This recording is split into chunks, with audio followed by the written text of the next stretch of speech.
Hey friends, tonight we're riding back to the American frontier to discover what daily life was really like for cowboys in the Old West. Beyond the legends and Hollywood myths, these were working men facing grueling days, harsh weather, and lonely nights on the open range. Their story is one of hard labor, simple pleasures, and the real grit behind an American icon. So get comfortable and let us know in the comments where you're listening from tonight and what time it is there. Let's begin. The American cowboy emerged from the dust and necessity of a transforming continent in the years following the Civil War. When the conflict ended in 1865, the nation found itself fractured and economically devastated, but the vast grasslands of Texas held an unexpected resource that would shape an entire era. Millions of longhorn cattle roamed wild across the southern plains, descendants of Spanish livestock that had multiplied freely for generations. These animals represented potential wealth, but only if someone could move them to markets in the north and east, where beef commanded premium prices. This challenge created the cowboy, a working man whose daily existence would become inseparable from the mythology of the American West. The golden age of the cattle drives lasted roughly 20 years, from the late 1860s through the middle 1880s, though cowboys continued working ranches long after the open range disappeared. During this period, somewhere between 35,000 and 55,000 men worked as cowboys, moving cattle along trails that stretched from Texas to Kansas, Montana, and beyond. The reality of cowboy life bore little resemblance to the romantic images that would later captivate the popular imagination. These were laborers, not gunfighters or heroes. Most earned modest wages for work that was physically punishing, monotonous, and often dangerous. They came from diverse backgrounds that reflected the complex social landscape of the post-war frontier. Former Confederate and Union soldiers sought new beginnings on the range. Freed slaves found opportunities in the West that were denied to them in the South, and historians estimate that as many as 1 in 4 cowboys was black. Mexican vaqueros, whose traditions and techniques formed the foundation of cowboy culture, worked alongside Anglo settlers. Young men seeking adventure discovered that the reality involved far more hardship than glory. The cowboy existed within a specific economic system built around the cattle industry. Ranchers needed workers who could handle livestock across enormous distances in territory that lacked the infrastructure of the settled East. Railheads in Kansas towns like Abilene, Dodge City, and Wichita provided the connection between the open range and eastern markets. The cowboy was the essential link in this chain, the man who could move thousands of animals across hundreds of miles of unforgiving terrain. His daily life was shaped entirely by the demands of this work, by the rhythms of the seasons, and by the needs of the cattle themselves. Everything he wore, everything he carried, and every skill he mastered served the single purpose of moving livestock safely from one place to another. The American cowboy emerged from a rich tapestry of cultures and traditions that stretched back centuries before the first cattle drives thundered across the Great Plains. To understand the daily life of these legendary figures, we must first trace their roots to the sun-baked ranches of colonial Mexico and Spain. Long before the United States expanded westward, Spanish conquistadors brought cattle and horses to the New World in the 16th century. These animals thrived in the vast grasslands of northern Mexico, and with them came the vaqueros, skilled horsemen who developed the techniques and tools that would define cowboy culture. The vaquero tradition was born from necessity. Someone had to manage the enormous herds of semi-wild cattle that roamed the Mexican ranchos, and these men became masters of their craft. The vaqueros created nearly everything we associate with cowboys today. They designed the wide-brimmed sombrero to shield themselves from the relentless sun. They developed the lasso, or lariata, as an essential tool for catching cattle. Their leather chaparreras, which Americans would later call chaps, protected their legs from thorny brush and angry horns. Even the saddle they rode, with its high pommel and cantle, was engineered specifically for the demanding work of handling livestock on horseback. As American settlers pushed into Texas and the Southwest during the early 19th century, they encountered this established ranching culture. Many Anglo settlers recognized the effectiveness of vaquero methods and adopted them wholesale. The very word buckaroo is an anglicized version of vaquero, revealing how deeply the Spanish tradition influenced American ranching. After the Civil War ended in 1865, the stage was set for the golden age of the American cowboy. Texas was overflowing with millions of longhorn cattle that had run wild during the war years. Meanwhile, northern cities and mining towns were desperate for beef. This created an economic opportunity that would define an era. Young men, many of them former Confederate and Union soldiers seeking new lives, joined freed African Americans and Mexican vaqueros to form a diverse workforce on the cattle trails. The cowboy became a distinctly American figure, but he was never purely Anglo-Saxon. On any given cattle drive, you might find white Southerners working alongside black cowboys, Mexican vaqueros, and occasional Native Americans. This multicultural reality of cowboy life has often been overlooked in popular mythology, but it was fundamental to how the cattle industry actually operated. The work was too hard and the distances too vast for any single group to handle alone. The men who rode the cattle trails of the American West came from backgrounds far more diverse than popular imagination suggests. While Hollywood would later paint a picture of cowboys as exclusively white American frontiersmen, the reality of who actually worked these grueling jobs tells a very different story about the Old West. After the Civil War ended in 1865, thousands of formerly enslaved men headed west, seeking freedom and opportunity. These black cowboys made up nearly a quarter of all cattle drivers during the peak years of the long drives. They found that while racism certainly existed on the frontier, the demanding nature of the work and the isolation of the trail created a somewhat more merit-based system than what they had left behind in the South. A man who could break horses, rope cattle, and endure months on the trail earned respect regardless of his skin color. Some black cowboys even rose to positions of authority, serving as trail bosses and ranch foremen. Mexican vaqueros actually pioneered most of the skills and equipment that American cowboys would adopt. These expert horsemen had been working cattle in the southwestern Mexico for generations before Anglo settlers arrived. They developed the techniques of roping, the design of the western saddle, and even the distinctive clothing that became synonymous with cowboy culture. Many vaqueros continued working on ranches after the region became part of the United States, teaching newcomers the craft and often finding themselves working alongside men who spoke different languages and came from entirely different worlds. Native Americans also worked as cowboys, particularly as reservations reduced their traditional territories and ways of life. Tribes like the Cherokee, Chickasaw, and Creek in Indian Territory ran substantial cattle operations. Individual native cowboys hired on with various outfits, bringing their own exceptional horsemanship and tracking skills to the work. Young men from the East, seeking adventure, also joined the ranks, as did immigrants from Ireland, Germany, and other European nations. What united this unlikely collection of humanity was not shared background but shared hardship. The work was brutal enough that ranch owners cared more about ability than ancestry. A man who could stay in the saddle for 16 hours, survive on beans and coffee, and keep cattle moving through storms and stampedes was valuable regardless of where he came from. This mixing of cultures on the open range created a unique society where practical skill often mattered more than social standing, at least while the work was being done. The cowboy life attracted those seeking opportunity, escape, or simply the freedom of wide open spaces. The economics of the cattle drive shaped every aspect of a cowboy's existence, from the worn boots on his feet to the meager meals he ate along the trail. Understanding the money behind the long drives helps explain why these men endured such hardship for what amounted to surprisingly little compensation.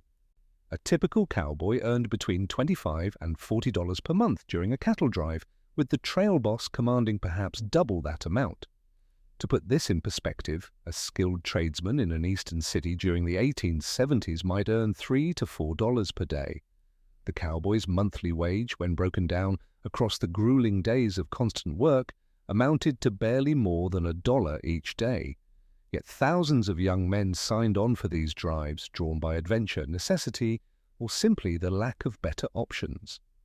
The cattle themselves represented enormous value, which made the cowboys' relatively low wages even more striking. A single longhorn steer purchased in Texas for $3 to $5 could fetch $30 to $40 at the railheads in Kansas. a herd of 2,000 cattle, a common size for drives heading north, represented a potential profit of $50,000 or more for the rancher. The cowboys driving this valuable commodity across hundreds of miles of dangerous territory received only a tiny fraction of these profits. Most cowboys owned little beyond their saddle, their bedroll, and perhaps a spare shirt. The horses they rode belonged to the rancher, as did the remuda of spare mounts that traveled with each drive. Even the food they ate came from the rancher's supplies, loaded onto the chuck wagon at the start of the journey.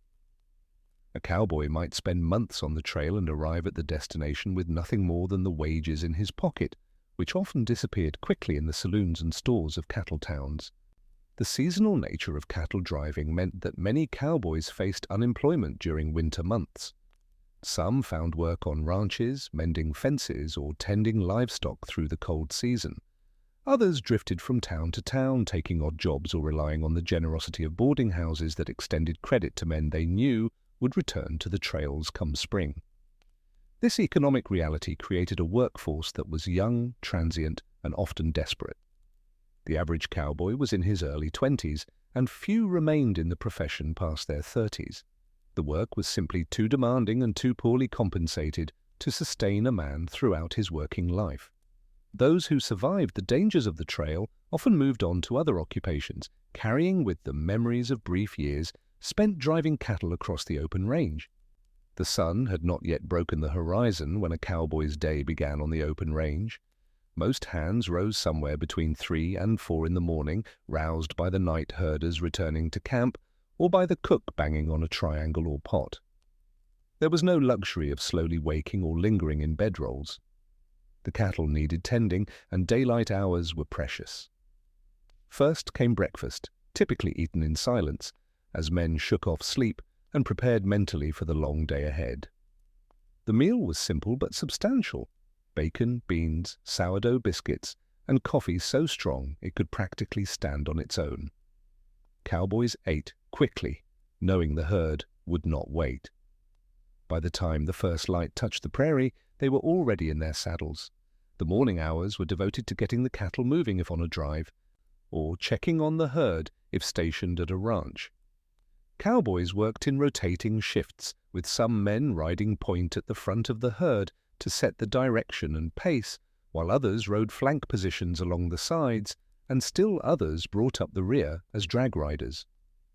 The drag position was the least desirable, as these men ate dust kicked up by thousands of hooves all day long. During a cattle drive, the herd might cover 10 to 15 miles in a day, though this varied greatly depending on terrain, weather, and the condition of the animals. The pace was deliberately slow to prevent the cattle from losing weight. Cowboys constantly circled their positions, keeping stragglers moving and watching for any sign of trouble. A rattlesnake, a sudden noise, or even a rabbit darting from the brush could spook the herd and trigger a stampede. Around midday, the herd was allowed to rest and graze, while cowboys took turns eating a cold lunch, often just leftover biscuits and jerky. There was rarely a proper noon meal on the trail. Men ate in the saddle or squatting in whatever shade they could find. The afternoon continued much like the morning, with endless riding and watching. As evening approached, the herd was guided toward water if possible and bedded down for the night in a suitable spot. Only then could cowboys return to camp for supper, the main meal of the day. After eating, some men had a few hours to mend gear, write letters, play cards, or simply rest. But others drew night watch duty, riding slow circles around the sleeping herd, singing soft songs to keep the cattle calm. Then the cycle would begin again before dawn, day after day, for months on end. The first stirrings of consciousness came not from any gentle sunrise, but from the prodding boot of the trail boss or the cook banging on an iron triangle with a metal spoon. Dawn had not yet broken when cowboys on the trail began their day, usually around 3 or 4 in the morning. The darkness still held firm over the prairie, and the air carried that particular chill that settles just before first light.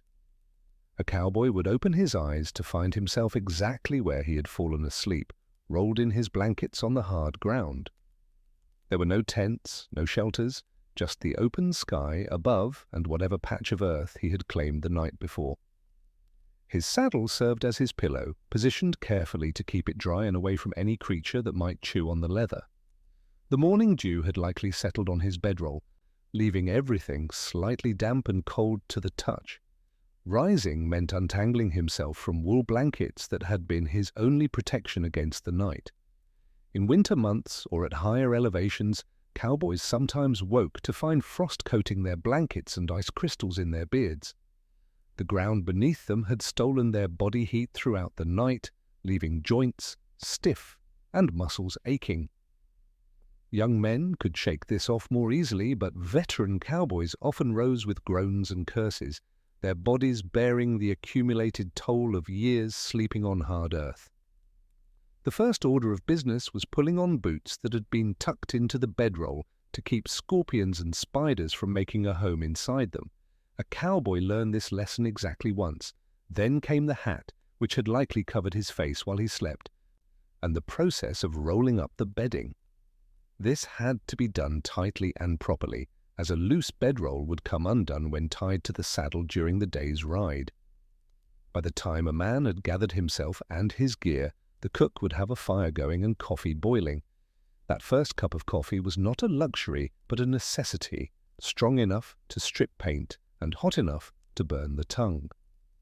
Cowboys gathered around the fire not for warmth alone, but because that flickering light represented the center of their temporary world.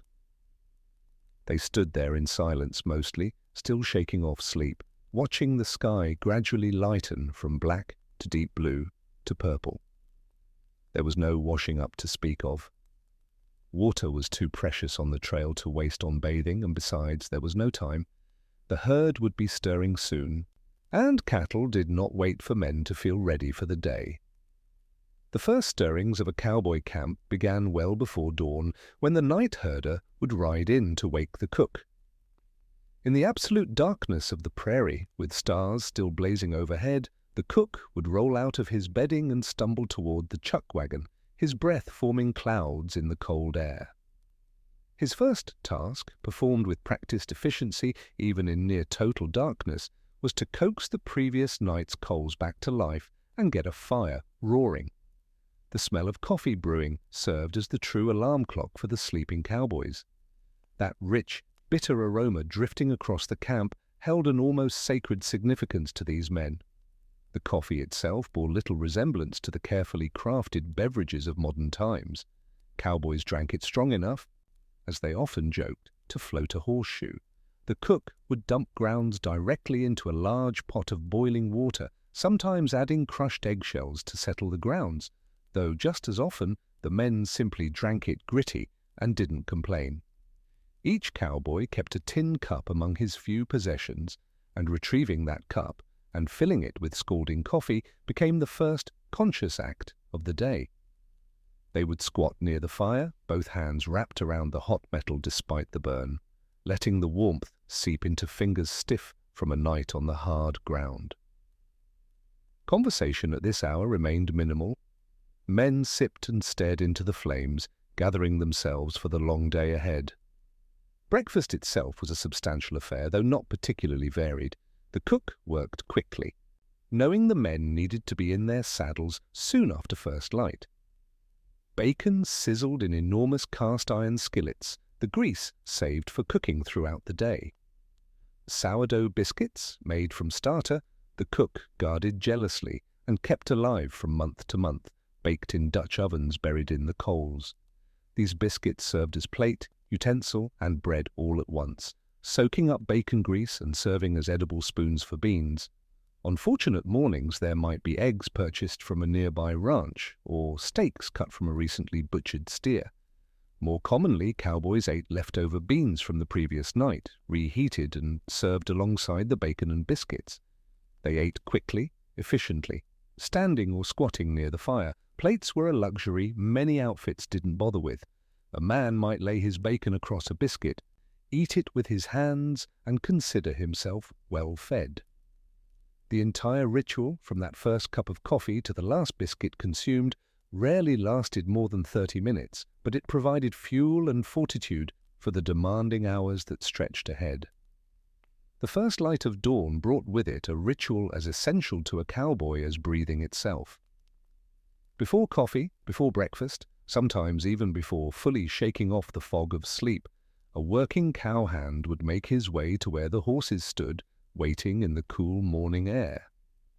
The relationship between a cowboy and his saddle was perhaps the most important partnership in his working life, and checking that equipment before the day's labor began could mean the difference between success and disaster on the range.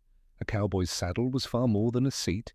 It was his workbench, his office, and often his most valuable possession.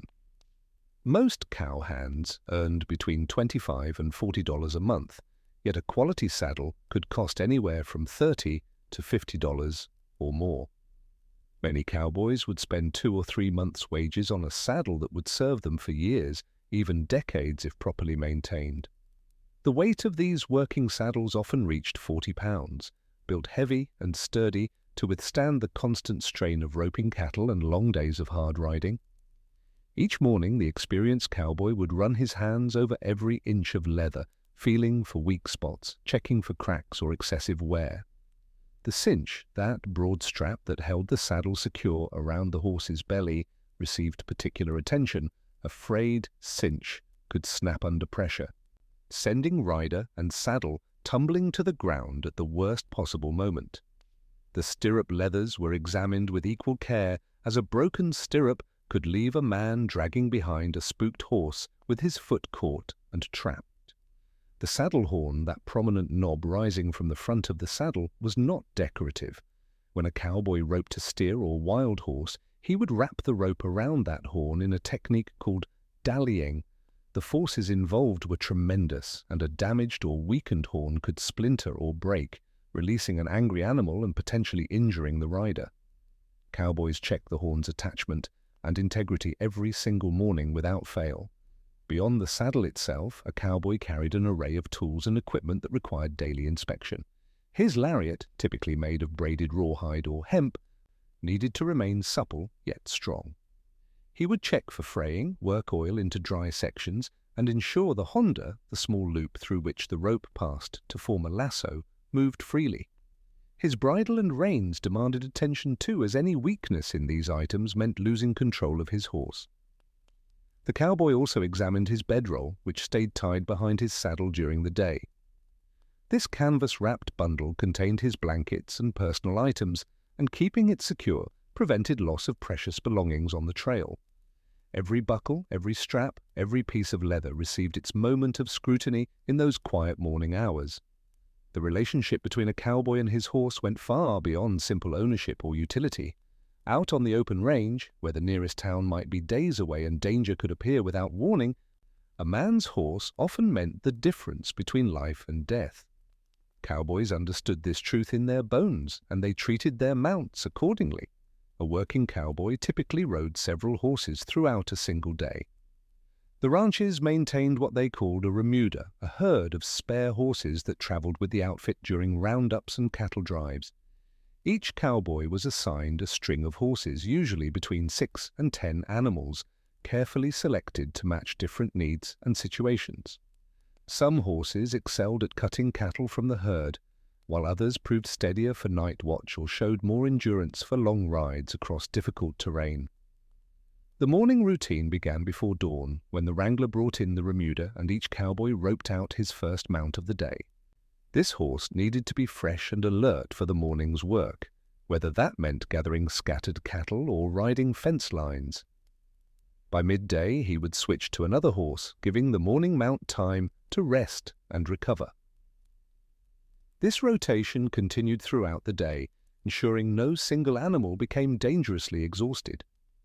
Cowboys learned to read their horses with an intimacy that came from constant companionship.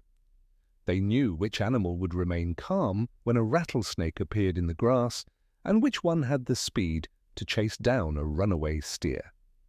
They understood the subtle shifts in ear position that signaled alertness or concern, and they could feel through the saddle when their mount was tiring or favoring a sore leg.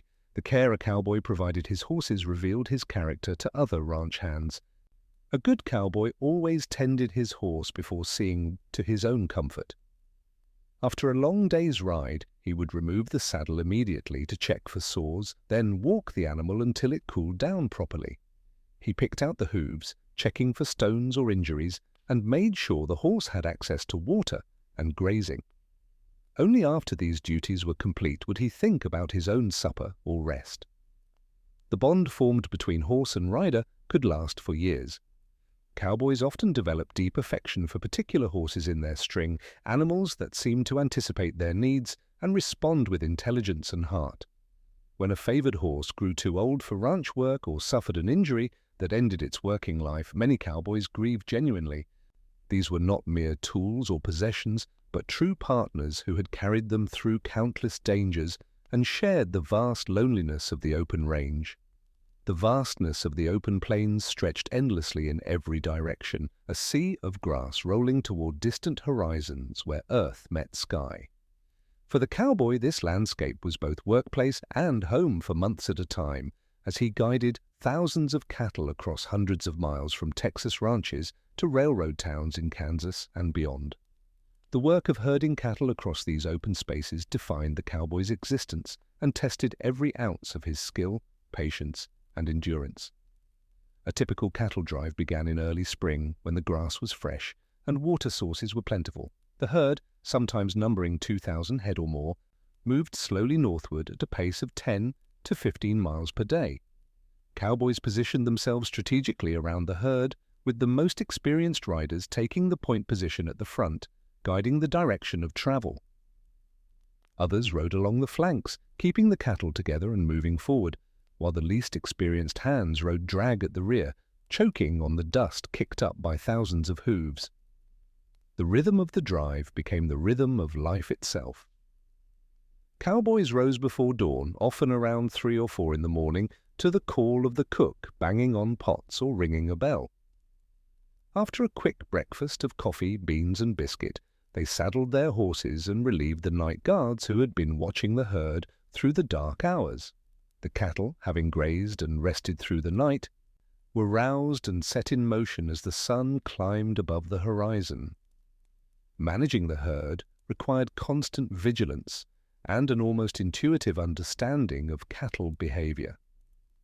A cowboy learned to read the mood of the animals, sensing when they were calm and when restlessness might signal trouble.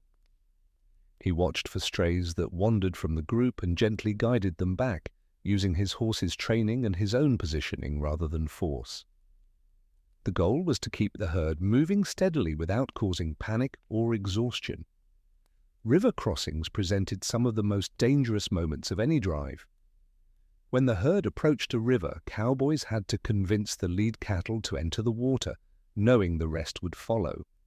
Once committed, the animals swam across while riders guided them from horseback, their own mounts swimming strongly through the current. Deep water, swift currents, and the unpredictable behavior of frightened cattle made these crossings treacherous. More than one cowboy drowned attempting to keep a herd together during a difficult crossing. Weather on the open plains could change with terrifying speed. A peaceful afternoon might give way to violent thunderstorms that sent lightning cracking across the sky and rain pelting down in sheets. During storms, cowboys worked frantically to keep the herd calm, singing to the cattle and riding slowly around them, knowing that one bolt of lightning or crack of thunder could trigger a stampede. The survival of a cowboy depended on his ability to read the subtle signs written across the landscape and sky. This knowledge was not learned from books, but acquired through countless hours in the saddle, watching how the land breathed and changed with each passing season. A skilled cowboy could glance at the horizon and predict whether a storm would arrive in hours or days, information that could mean the difference between life and death on the open range. The color of the sky told stories to those who knew how to interpret them. A greenish tint in the afternoon clouds often signaled hail approaching, while a ring around the moon suggested rain within a day or two.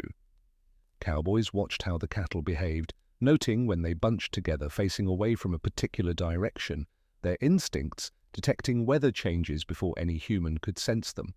Birds flying low and silent meant a storm was building pressure in the atmosphere. Reading the land itself required equal attention. The cowboy learned to recognize which grasses grew near water sources and which plants indicated poisonous ground that would sicken livestock. He could tell by the depth of color in cottonwood leaves whether a creek ran year-round or dried up in summer. Animal tracks revealed not just what creatures passed by, but when they did so and where they were heading. A trail of disturbed vegetation might indicate wild horses, potential predators, or lost cattle that needed retrieving. The position of the sun and stars served as the cowboy's clock and compass. He knew which constellations appeared in each season and could estimate the hour by the sun's angle without consulting a timepiece. The North Star guided him on moonless nights, while the Milky Way stretched across the sky like a luminous road. During the day, he observed how shadows fell and how the wind patterns shifted as morning turned to afternoon. Dust clouds on the horizon required careful interpretation. A small, fast-moving cloud might be a single rider.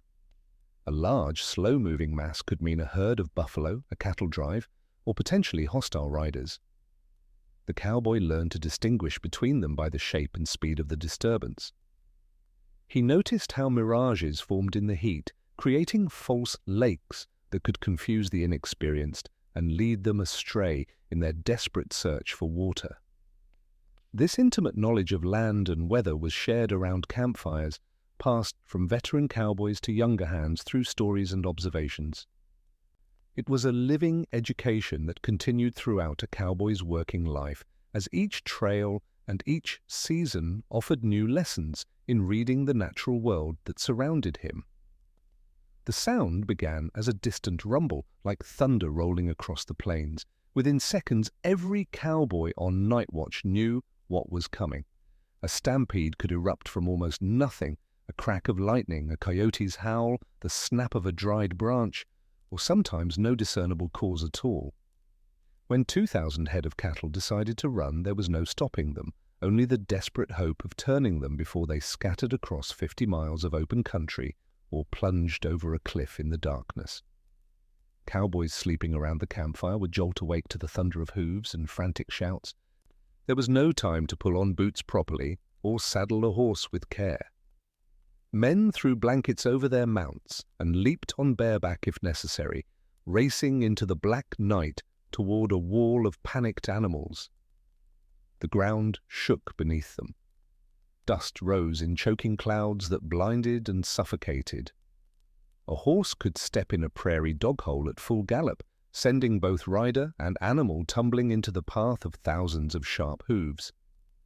The only strategy that offered any hope was to reach the front of the herd and gradually turn the leaders in a wide arc. If the cowboys could get the cattle running in a circle, the stampede would eventually exhaust itself. This meant riding alongside animals driven mad with fear, close enough to slap them with coiled ropes or fire pistols near their heads to guide their direction. One slip, one stumble, and a man would disappear beneath the herd, his body trampled beyond recognition. The veteran cowboys knew to sing as they rode, their voices somehow cutting through the chaos to reach the cattle's consciousness. The same songs used to calm the herd on quiet nights became lifelines in the storm of a stampede. The human voice represented something familiar, something that wasn't pure terror, and sometimes it was enough to slow the leaders, just slightly. When dawn finally broke after a stampede, the real work began.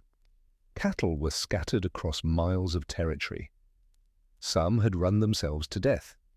Others had broken legs or were too exhausted to move.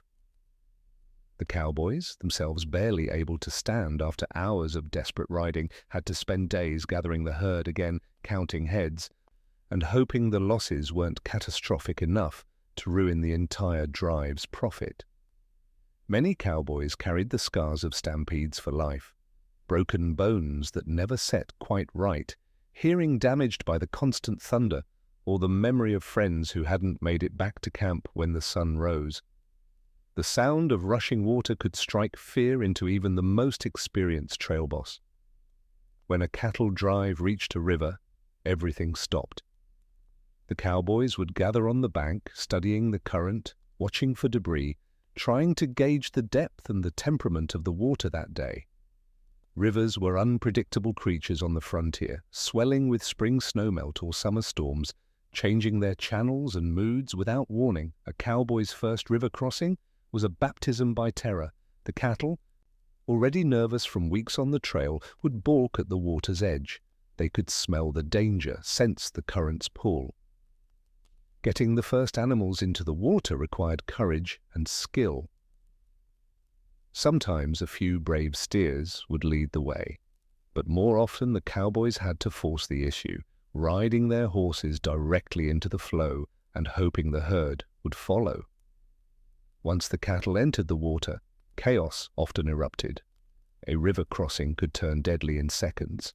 Cattle would panic and mill about in circles, creating a churning mass of horns and hooves in the middle of the current. Cowboys called this a mill, and it was one of the most dangerous situations on the trail. Animals in the center could drown, pulled under by the weight of those around them.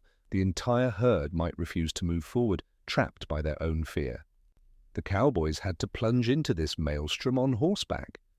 They would ride among the thrashing cattle, shouting and slapping the water with coiled ropes, trying to break the mill and get the animals moving toward the far bank. A horse could lose its footing. A steer's horn could gore man or mount. The current could sweep both away downstream. Drowning claimed many cowboys during river crossings. Heavy leather boots filled with water and dragged men down. Chaps became waterlogged anchors. A cowboy thrown from his horse in deep water had only moments to shed his gear or go under.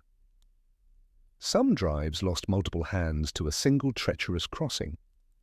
The bodies were sometimes recovered miles downstream, sometimes never found at all. Even successful crossings left the outfit exhausted and shaken. Cattle would emerge on the far bank wild-eyed and scattered. Cowboys would strip off soaked clothing and wring out their blankets, knowing their few possessions would take days to dry in the sun.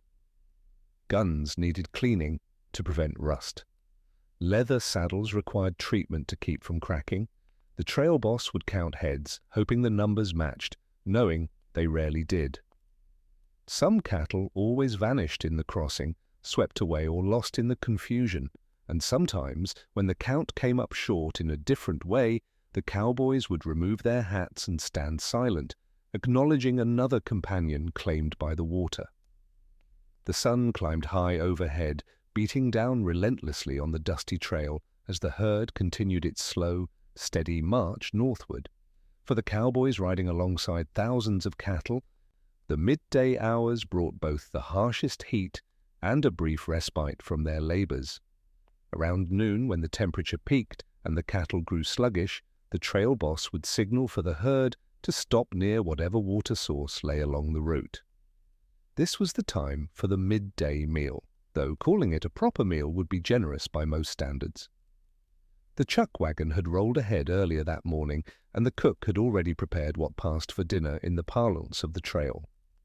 Cowboys called their midday meal dinner and their evening meal supper, following the agricultural traditions most of them had grown up with. The cook, often the second most important man on the drive after the trail boss himself, worked with whatever provisions remained in his wagon and whatever game might have been shot along the way. Most midday meals were simple affairs eaten quickly while standing or squatting in whatever shade could be found. Beans appeared at nearly every meal, cooked in massive iron pots and seasoned with salt pork or bacon if the supplies held out. The cook might have prepared biscuits that morning, baked in a Dutch oven buried in coals, and these served as the primary bread for the meal. Cold biscuits from breakfast, soaked in gravy or bean juice, filled many a cowboy's belly at midday. Coffee flowed constantly, thick and black, and strong enough to strip paint from a fence post, as the men liked to joke. The cook kept the pot going throughout the day, and cowboys would refill their tin cups multiple times during the brief stop. Some outfits provided dried fruit, a luxury that helped prevent scurvy on the longer drives. Apples and peaches, leathery and tough from drying, required soaking but provided a welcome change from the monotonous diet of meat and beans. Fresh meat came irregularly. A cowboy might rope a stray calf for slaughter, or the cook might have shot a pronghorn antelope or deer in the early morning hours. When fresh meat was available, it was consumed quickly in the heat, cooked over open flames and distributed among the crew. More often, the men ate salt pork, bacon, or dried beef that travelled well in the chuck wagon. The meal lasted perhaps 20 minutes to half an hour at most. Cowboys ate standing near the wagon, holding their tin plates and using whatever utensils they carried in their personal gear. Conversation was minimal as tired men focused on refueling their bodies for the long afternoon ahead. The cook never ate with the crew during these stops, as he was already cleaning up and preparing for the evening meal that would come after the herd bedded down for the night. The chuck wagon stood as a monument to practicality on the open range, a four-wheeled lifeline that followed cattle drives across hundreds of miles of untamed territory. Without this ingenious invention, the great cattle drives of the American West would have been impossible. The chuck wagon was far more than a simple food cart. It was a mobile kitchen, medicine cabinet, tool shed, and social center, all rolled into one weathered wooden structure. Charles Goodnight, a Texas rancher, created the first chuck wagon in 1866 by rebuilding a sturdy Army surplus wagon. He added a chuck box to the rear, a clever cabinet with drawers and compartments that dropped down to form a work surface. This design became the standard that every trail outfit would copy. The chuck box held everything the cook needed: flour, coffee, salt pork, beans, dried fruit, and the sourdough starter that would become the foundation of countless meals. The wagon itself carried much more than food. Beneath the driver's seat and in the bed you would find bedrolls, extra rope, branding irons, spare horseshoes, and a water barrel strapped to the side. A cowhide sling called the possum belly hung beneath the wagon bed, stretching between the wheels to carry dried wood or buffalo chips for fuel. On the treeless plains, finding combustible material was a constant challenge, and cowboys collected anything that would burn during their rides. The chuck wagon cook held a position of unique authority on any cattle drive. Cowboys might joke with the trail boss, but they treated the cook with careful respect. A good cook could make the grueling work bearable with hot coffee and decent meals. A bad cook could turn an already difficult journey into misery. The cook rose before dawn, often as early as 3 in the morning, to start breakfast. He drove ahead of the herd during the day to set up the next meal at a predetermined spot, and he worked late into the night cleaning up after supper. Meals from the chuck wagon were simple but substantial. Beans appeared at nearly every meal, slow-cooked in Dutch ovens buried in coals. Sourdough biscuits, beef when a steer was slaughtered, salt pork and coffee strong enough to float a horseshoe made up the standard fare. Fresh vegetables were rare luxuries, though some cooks gathered wild onions or other edible plants when the opportunity arose. Dried fruit provided occasional variety and helped prevent scurvy on long drives. The area around the chuck wagon became sacred ground. Cowboys knew never to ride a horse near the wagon, as dust would contaminate the food. They approached the cook fire from downwind and waited patiently for meals to be served. These unwritten rules maintained order and showed respect for the man who kept everyone fed and functioning through months on the trail. The aroma of coffee boiling over an open fire was often the first thing that greeted a cowboy as dawn broke across the prairie. That coffee, thick enough to float a horseshoe according to camp legend, came from beans the trail cook had roasted and ground himself. It was bitter, strong, and absolutely essential to starting another long day in the saddle. The reality of cowboy cuisine was far removed from the romantic notions many hold today. These men subsisted on a remarkably limited diet dictated by what could survive weeks or even months on the trail without spoiling. The chuck wagon, that mobile kitchen invented by Charles Goodnight in 1866, carried the entirety of a crew's food supply across hundreds of miles of open range. Beans formed the backbone of nearly every meal. The cook soaked them overnight when water was available, then boiled them for hours until they softened enough to eat. Pinto beans were most common, sometimes flavored with salt pork or bacon if the outfit could afford it. A cowboy might eat beans for breakfast, dinner, and supper day after day, week after week. Salt pork and bacon represented the primary meat sources on the trail. Fresh beef was surprisingly rare despite the thousands of cattle surrounding the camp. Ranchers were driving their herds to market, not feeding them to their workers. Only when an animal broke its leg or became too injured to continue would the crew enjoy fresh steak. Even then, without refrigeration, the meat had to be consumed quickly or dried into jerky. Sourdough bread or biscuits accompanied most meals. The cook maintained a sourdough starter in a crock, treating it like a precious possession because it was. This living culture of yeast and bacteria allowed him to make bread without commercial leavening agents. The resulting biscuits were dense and filling, perfect for soaking up bean juice or gravy made from flour and bacon grease. Dried fruit occasionally provided variety and helped prevent scurvy on long drives.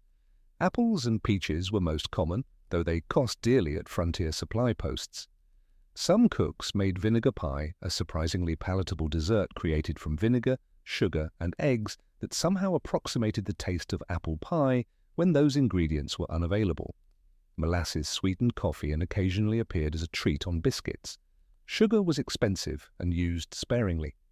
Fresh vegetables were almost non-existent on the trail, though some outfits near settlements might obtain onions or potatoes. The cook prepared everything in cast iron, the only cookware that could withstand constant use over open flames. His Dutch ovens produced everything from bread to stews, and his coffee pot never seemed to cool. Cowboys ate from tin plates with simple utensils, often standing or squatting near the fire since chairs were an impossible luxury. This monotonous diet sustained men through exhausting physical labor, but it took its toll on their health over time. The afternoon sun beat down mercilessly as cowboys continued their endless work with the herd. This was when the real skill of cattle management revealed itself, when the morning's early start gave way to the grinding routine of keeping thousands of animals moving in the right direction across an unforgiving landscape. A cowboy spent most of his afternoon in the saddle, circling the herd in a constant pattern that had been refined over decades of trail driving.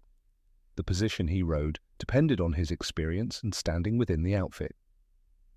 The most seasoned hands rode point at the front of the herd, guiding the lead steers in the proper direction. These men needed an intimate knowledge of the terrain, water sources, and the best grazing areas. They also needed cattle sense, an almost intuitive understanding of how the animals would react to changes in weather, landscape, or the presence of predators. Less experienced cowboys rode swing and flank positions along the sides of the herd, keeping the cattle bunched together and preventing stragglers from wandering off toward tempting patches of grass or water. The newest and youngest hands got stuck riding drag at the rear, choking on the dust kicked up by thousands of hooves while pushing along the weakest and most stubborn animals. This position was miserable beyond description, with visibility reduced to almost nothing and every breath filled with grit.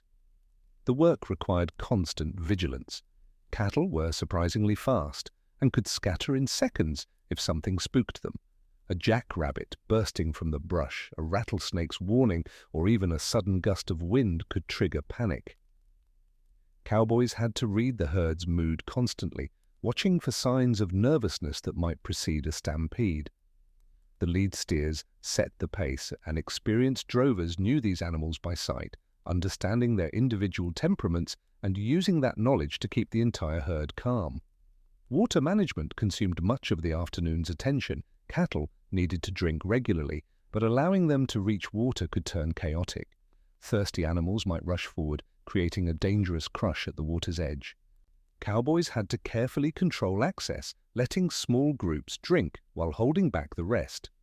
This required patience and skill, as pushing too hard would agitate the cattle, while being too lenient risked losing control entirely. The afternoon heat also meant watching for signs of exhaustion in both cattle and horses. A good cowboy knew when to slow the pace, when to allow the herd to graze and rest, and when conditions demanded pushing forward despite the animal's fatigue. Every decision balanced immediate needs against the larger goal of delivering healthy cattle to market, making each afternoon a test of judgment earned through hard experience on the trail. The darkness of the prairie stretched endlessly in all directions as the cowboy took his position for night watch. While others slept in their bedrolls around the dying campfire, he sat atop his horse, scanning the horizon for any sign of trouble. This solitary vigil was one of the most important and demanding duties on any cattle drive, and every man in the outfit took his turn. Night watch typically divided into 4 shifts, each lasting roughly 3 hours.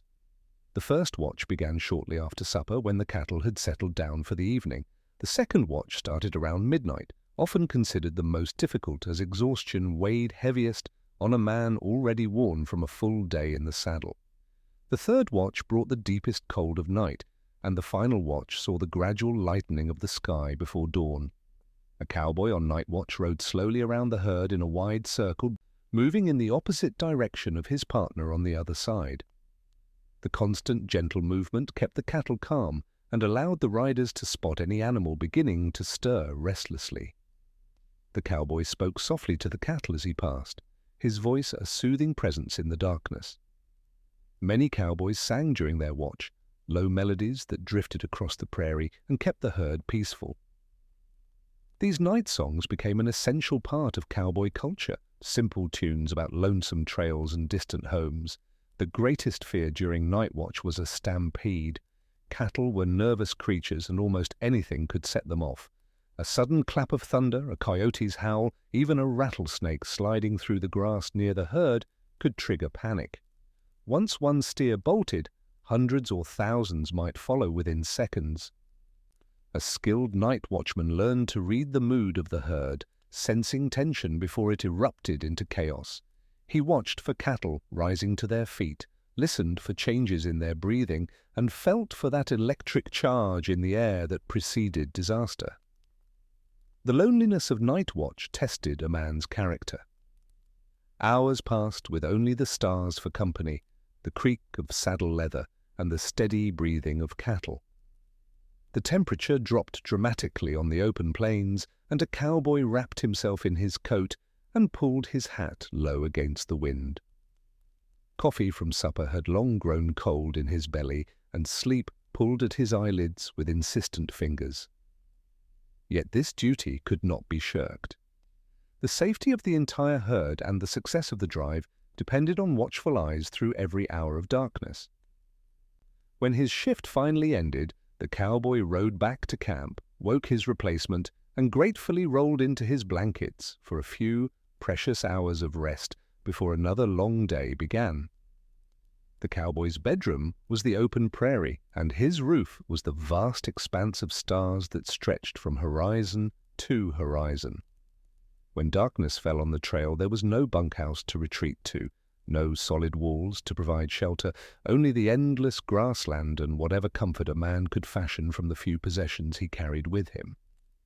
Each cowboy rode with his bedroll tied behind his saddle, a carefully arranged bundle that contained everything needed for sleep on the trail. The bedroll typically consisted of several blankets, a tarpaulin for ground cover, and sometimes a piece of canvas known as a sugan. This simple collection of fabric represented the difference between a tolerable night and one of pure misery. Cowboys learned quickly how to arrange their bedding to maximize warmth and minimize the dampness that rose from the earth after sunset. The process of making camp for the night followed a familiar ritual. After the herd had been settled and the first watch assigned, the remaining cowboys would select their sleeping spots with care. They avoided low ground where water might collect if rain came during the night. They positioned themselves upwind of the herd to escape the dust and smell. They checked for ant hills, snake holes, and anything else that might disturb their rest. A cowboy might place his saddle at the head of his bedroll to serve as a pillow, though it made for a hard and uncomfortable headrest that took some getting used to. The night sounds of the prairie became as familiar as breathing. Cattle lowed softly in the darkness, coyotes called to one another across the miles. The wind whispered through the grass with a sound like distant water. On clear nights, the stars blazed with an intensity that men from cities could scarcely imagine, unpolluted by any artificial light. Cowboys learned to read these stars, using them for navigation and for telling time during their watch shifts. But sleeping under the stars was far from romantic when weather turned against them. Rain could soak through even the best tarpaulin, leaving a man shivering in wet blankets with no way to get dry until morning. Cold nights on the high plains could freeze the moisture in a man's breath, coating his blankets with frost. Summer brought mosquitoes and other biting insects that made sleep nearly impossible. Thunderstorms sent cattle into stampedes that required every man to leap from his bedroll and mount his horse within seconds, regardless of the hour. Winter trail drives presented the greatest challenge. Cowboys would sometimes wake to find their blankets covered in snow, their breath frozen in their mustaches, their fingers so stiff they could barely grip their boots, yet they rose before dawn, rolled their bedding, and prepared for another day in the saddle. Hash, the cowboy's bedroll, and camping gear. When darkness fell across the prairie and the cattle finally settled for the night, a cowboy's thoughts turned to his own rest. His bed was not waiting in some distant bunkhouse, but rolled up behind his saddle, a compact bundle that contained everything he needed to survive under the open sky. The bedroll was more than just blankets. It was a cowboy's portable home, his shelter, and often the most valuable possession he owned besides his saddle. The typical bedroll began with a piece of canvas, usually measuring about 18 feet long and 8 feet wide. This heavy duck canvas, often treated with oil or wax to repel water, served as the foundation for everything else. A cowboy would lay out this canvas and place his blankets in the center. Most men carried 2 or 3 wool blankets, though some preferred quilts made by mothers or sweethearts back home. Wool was essential because it retained warmth even when wet, a quality that could mean the difference between life and death during an unexpected storm. Inside this bedroll, a cowboy tucked his extra clothes, which were few: a spare shirt, an extra pair of socks, perhaps long underwear for cold weather. These items stayed relatively clean and dry, wrapped in the waterproof canvas. Some men also kept personal items here: letters from home, a photograph, a Bible, or a harmonica. The bedroll became a private space in a life that offered little privacy. When it came time to sleep, the cowboy would unroll his bed on ground he hoped was free of rocks, cactus, and snake holes. He'd fold the canvas over himself like an envelope, creating a cocoon that protected him from wind, rain, and morning dew.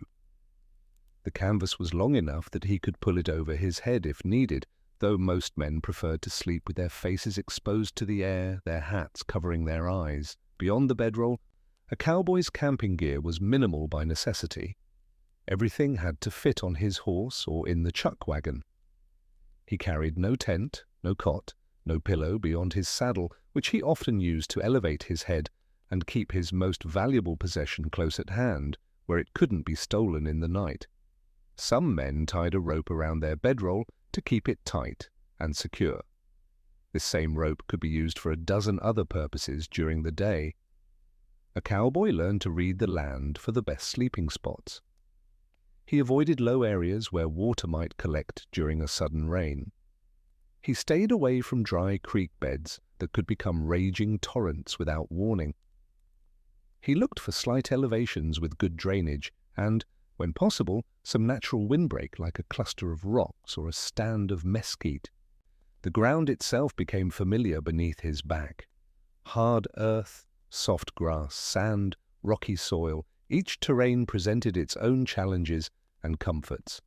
Over time, a man learned to sleep anywhere, in any weather, his body adapting to the relentless demands of the trail. The romantic image of the cowboy dressed in gleaming leather chaps, a pristine white hat, and polished boots bears little resemblance to what working cowboys actually wore on the trail. The clothing of a genuine cowboy was entirely practical, chosen for durability and protection rather than appearance, and most pieces served multiple essential purposes in the harsh environment of the open range. The iconic cowboy hat was indeed real, though rarely the brilliant white shown in movies. Most cowboys wore hats in shades of brown, tan, or black, as these colors hid the inevitable dust and stains of trail work. The wide brim served critical functions beyond mere style. It shielded a cowboy's face and neck from the relentless sun that beat down during long days in the saddle. During rainstorms, it channeled water away from the collar. Some cowboys even used their hats to carry water for themselves or their horses when no other container was available. The high crown allowed air circulation around the head, providing some relief from the heat. A quality hat represented a significant investment, often costing a month's wages, but it would last for years if properly maintained. Bandanas were equally essential and perhaps even more versatile than hats. Cowboys tied these large squares of cotton around their necks, and they served an impressive array of purposes. When pulled up over the nose and mouth, a bandana filtered out the choking dust that rose from thousands of hooves during a cattle drive. It protected the face from cold winds in winter and harsh sun in summer. Cowboys used bandanas as washcloths, tourniquets for injuries, slings for broken arms, strainers for muddy water, and even as makeshift bags for carrying small items. Most cowboys owned several and considered them indispensable. The typical cowboy shirt was made of sturdy cotton or wool, depending on the season. These shirts featured long sleeves that protected arms from sun, thorns, and rope burns. Many cowboys never rolled up their sleeves regardless of the heat, understanding that covered skin stayed cooler and safer than exposed flesh. Shirts came in various colors and patterns, though darker tones again proved more practical for concealing dirt and sweat stains that were impossible to avoid during weeks on the trail. Trousers were universally made of durable materials like canvas or heavy cotton duck. Denim became increasingly popular after 1873 when manufacturers began reinforcing stress points with metal rivets. Cowboys needed pants that could withstand constant friction from the saddle, encounters with brush and barbed wire, and the general abuse of outdoor labor. Most men owned only one or two pairs at a time and wore them until they literally fell apart. Chaps, those leather leg coverings so associated with cowboy imagery, were purely functional protective gear. The iconic image of the cowboy hat and boots has become so deeply embedded in American culture that it's easy to forget these items were never about fashion or making a statement. They were tools of survival, carefully chosen pieces of equipment that could mean the difference between a tolerable day's work and genuine suffering on the trail. The wide-brimmed hat that we recognize instantly today evolved from practical necessity rather than style. Cowboys needed protection from a sun that beat down relentlessly for 12 or 14 hours at a time. Without adequate shade, a man could suffer debilitating headaches, sunstroke, or temporary blindness from the glare reflecting off pale prairie grass. The broad brim created a portable shadow, keeping the face and neck shielded throughout the long day. During sudden rainstorms, that same brim channeled water away from the collar, preventing the miserable experience of cold water running down the back. In winter, it broke the wind and kept snow from accumulating on the head and shoulders. The crown of the hat served multiple purposes beyond simply sitting on the head. Cowboys used their hats to carry water to drink or to water their horses when no bucket was available. They fanned campfires to life, waved them to signal across distances, and even used them to slap at the hindquarters of stubborn cattle. A quality hat cost a month's wages or more, but it would last for years if properly cared for, making it one of the most important purchases a working cowboy would make. The boots told a similar story of function over form. Those high tops that reached nearly to the knee weren't for show. They protected the lower leg from thorny brush, snake strikes, and the constant rubbing of the stirrup leathers. The pointed toe allowed a cowboy to find the stirrup quickly without looking down, essential when mounting in a hurry or in the dark. That distinctive heel, higher than any ordinary shoe, served a critical safety function by catching on the stirrup and preventing the foot from sliding through. A foot that slipped all the way through the stirrup could trap a rider, and being dragged by a spooked horse was one of the most feared ways to die on the range. The leather itself had to be thick enough to withstand daily abuse, but supple enough to allow movement. Cowboys often saved for months to afford a good pair of custom-made boots, knowing that cheap footwear would fall apart within weeks under the demands of their work. They wore these boots from dawn until they finally pulled them off at night, their feet often swollen and aching. The romantic jingle of spurs wasn't about swagger either. Those small revolving wheels provided a way to communicate subtle commands to the horse without using the reins, keeping both hands free for rope work. The popular image of the cowboy bristles with weaponry, but the reality of what a working cowhand carried on the trail was far more practical than romantic. A gun was indeed part of a cowboy's equipment, though not always the gleaming, matched pair of revolvers that dime novels suggested. Most cowboys owned a single sidearm, if they owned one at all, and it served purposes that had little to do with gunfights. The typical cowboy's revolver was a working tool, not a badge of honor. He might use it to put down an injured horse, dispatch a rattlesnake, or signal to distant riders across the prairie. The Colt single-action army revolver, introduced in 1873, became the most common choice, though many cowboys carried older percussion revolvers or whatever they could afford. The gun rode in a simple leather holster, worn high on the hip rather than low and tied down like a gunslinger's rig. That low-slung style was impractical for a man who spent his day in the saddle. Many cowboys went armed only occasionally. On the trail boss might require hands to leave their guns in the chuck wagon to prevent accidents or drunken disputes. Ranch work itself rarely demanded a firearm. The cost of ammunition meant that most cowboys were not the expert marksmen of legend. They could shoot adequately, but practice rounds were an expense few could justify on $30 a month. Far more essential than any gun was the rope. A cowboy's lariat was his primary tool, the instrument that defined his profession. Made from braided rawhide or hemp, a good rope measured between 30 and 40 feet long. A cowhand spent years mastering the art of roping, learning to throw loops while riding at full gallop, to catch running cattle by the horns or heels, to dally the rope around his saddle horn at precisely the right moment. The rope dragged calves to the branding fire, caught horses in the remuda, and rescued bogged cattle from creek banks. Beyond guns and ropes, a cowboy carried an assortment of smaller tools. A sharp knife rode in a sheath on his belt, used for cutting rope, repairing tack, butchering meat, and countless other tasks. He might carry a small whetstone to keep the blade keen. Some men carried wire cutters once barbed wire began spreading across the range. A few carried spare leather strips and rawhide for emergency repairs to saddles and bridles. The working cowboy was not an arsenal on horseback, but a practical man equipped for the specific demands of handling cattle across vast distances.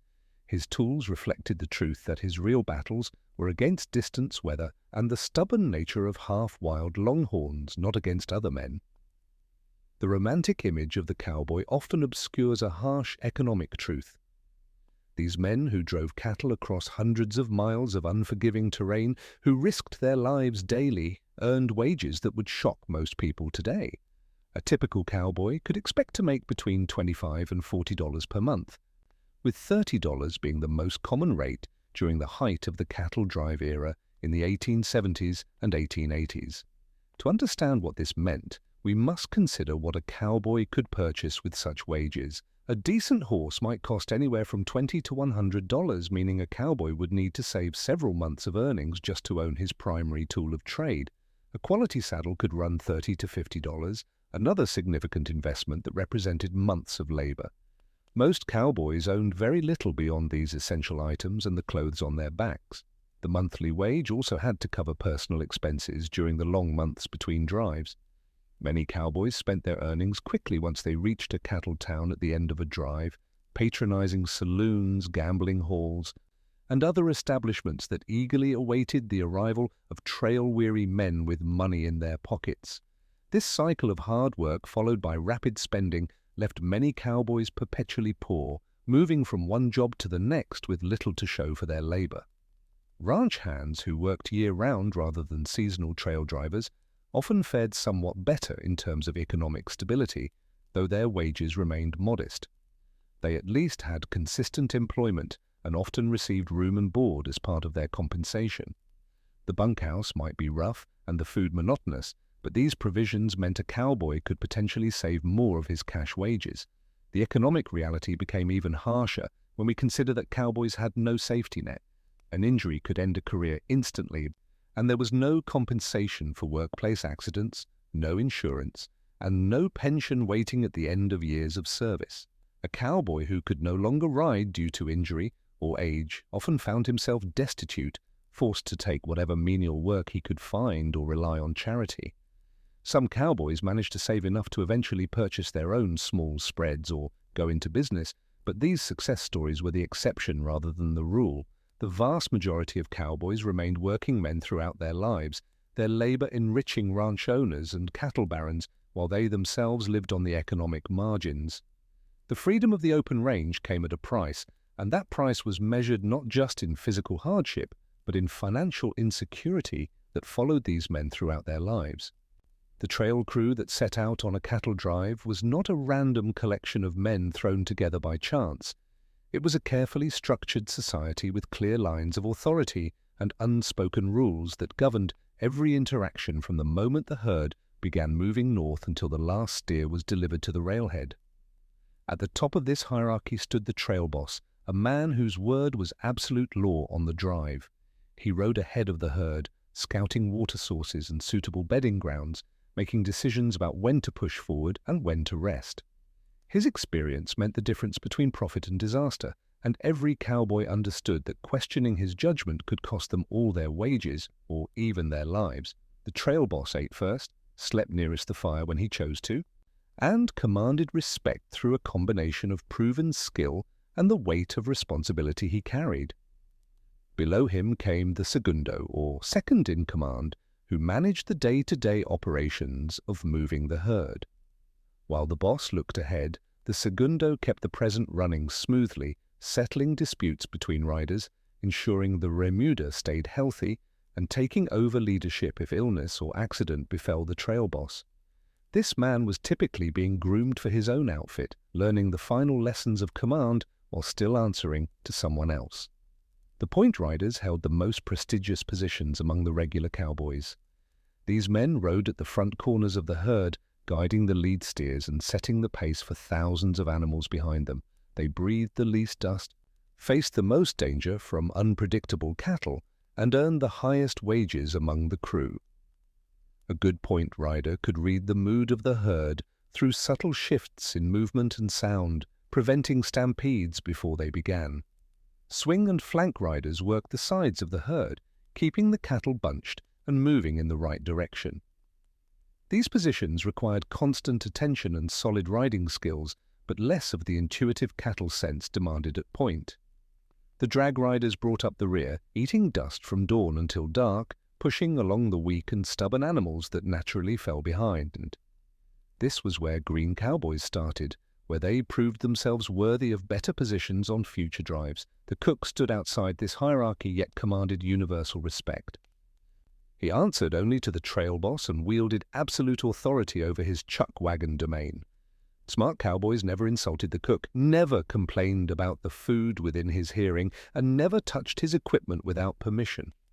A cook could make life miserable for any man who crossed him, and everyone knew it. Friendships formed along these hierarchical lines, but rarely crossed them. Point riders bunked together, shared tobacco, and told stories as equals. They might be friendly with drag riders, but seldom formed the deep bonds that came from shared status and experience. The trail boss stood as the undisputed authority on any cattle drive, a position earned through years of experience and an intimate knowledge of both cattle and men.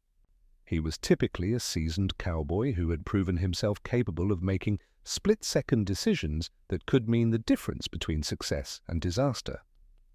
His responsibilities began long before the herd ever started moving, as he planned the entire route, calculated how many supplies would be needed, and hired the crew that would accompany him on the journey. Every morning, the trail boss rose before dawn to scout the path ahead, searching for water sources, suitable grazing land, and potential hazards. He needed to know where river crossings were shallow enough for cattle, where quicksand might lurk, and which ranches along the way might allow the herd to pass through their property. His word was law, and even the most experienced cowboys deferred to his judgment. A good trail boss could read the weather, predict how far the herd could travel in a day, and sense when trouble was brewing among either the cattle or the men. Directly beneath the trail boss in the hierarchy stood the segundo, essentially the second in command, who took over when the boss was away scouting or conducting business. This man needed to possess nearly the same level of expertise and commanded respect from the entire crew. He often rode drag at the rear of the herd, ensuring no cattle strayed or fell behind, one of the most grueling positions on the drive. The cook held a position of unique importance that transcended the typical chain of command.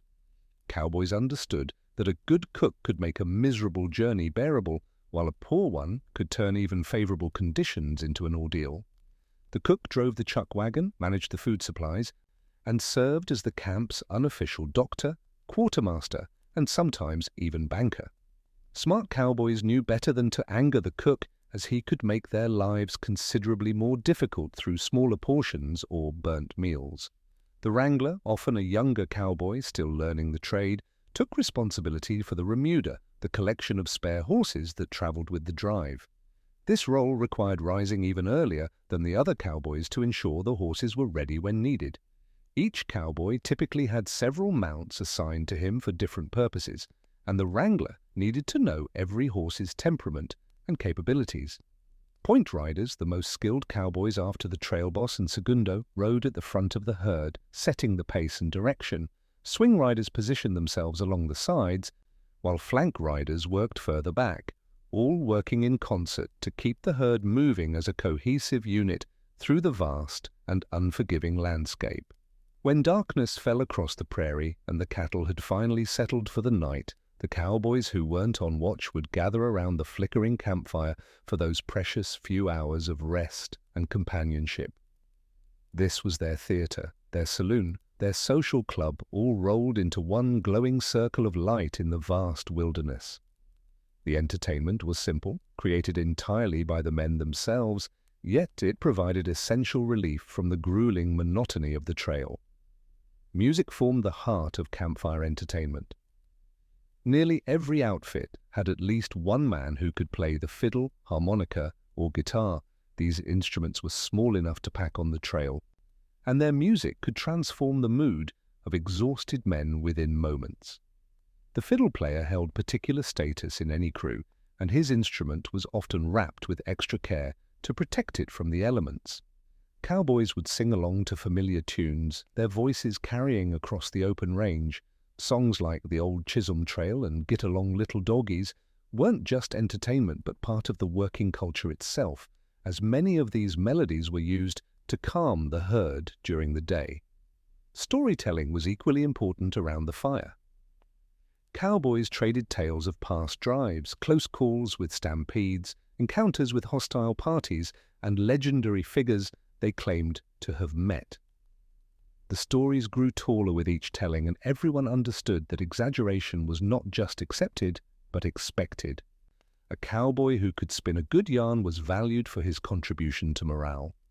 Ghost stories were particularly popular, with tales of phantom riders and haunted trails that made even hardened men glance nervously into the darkness beyond the firelight.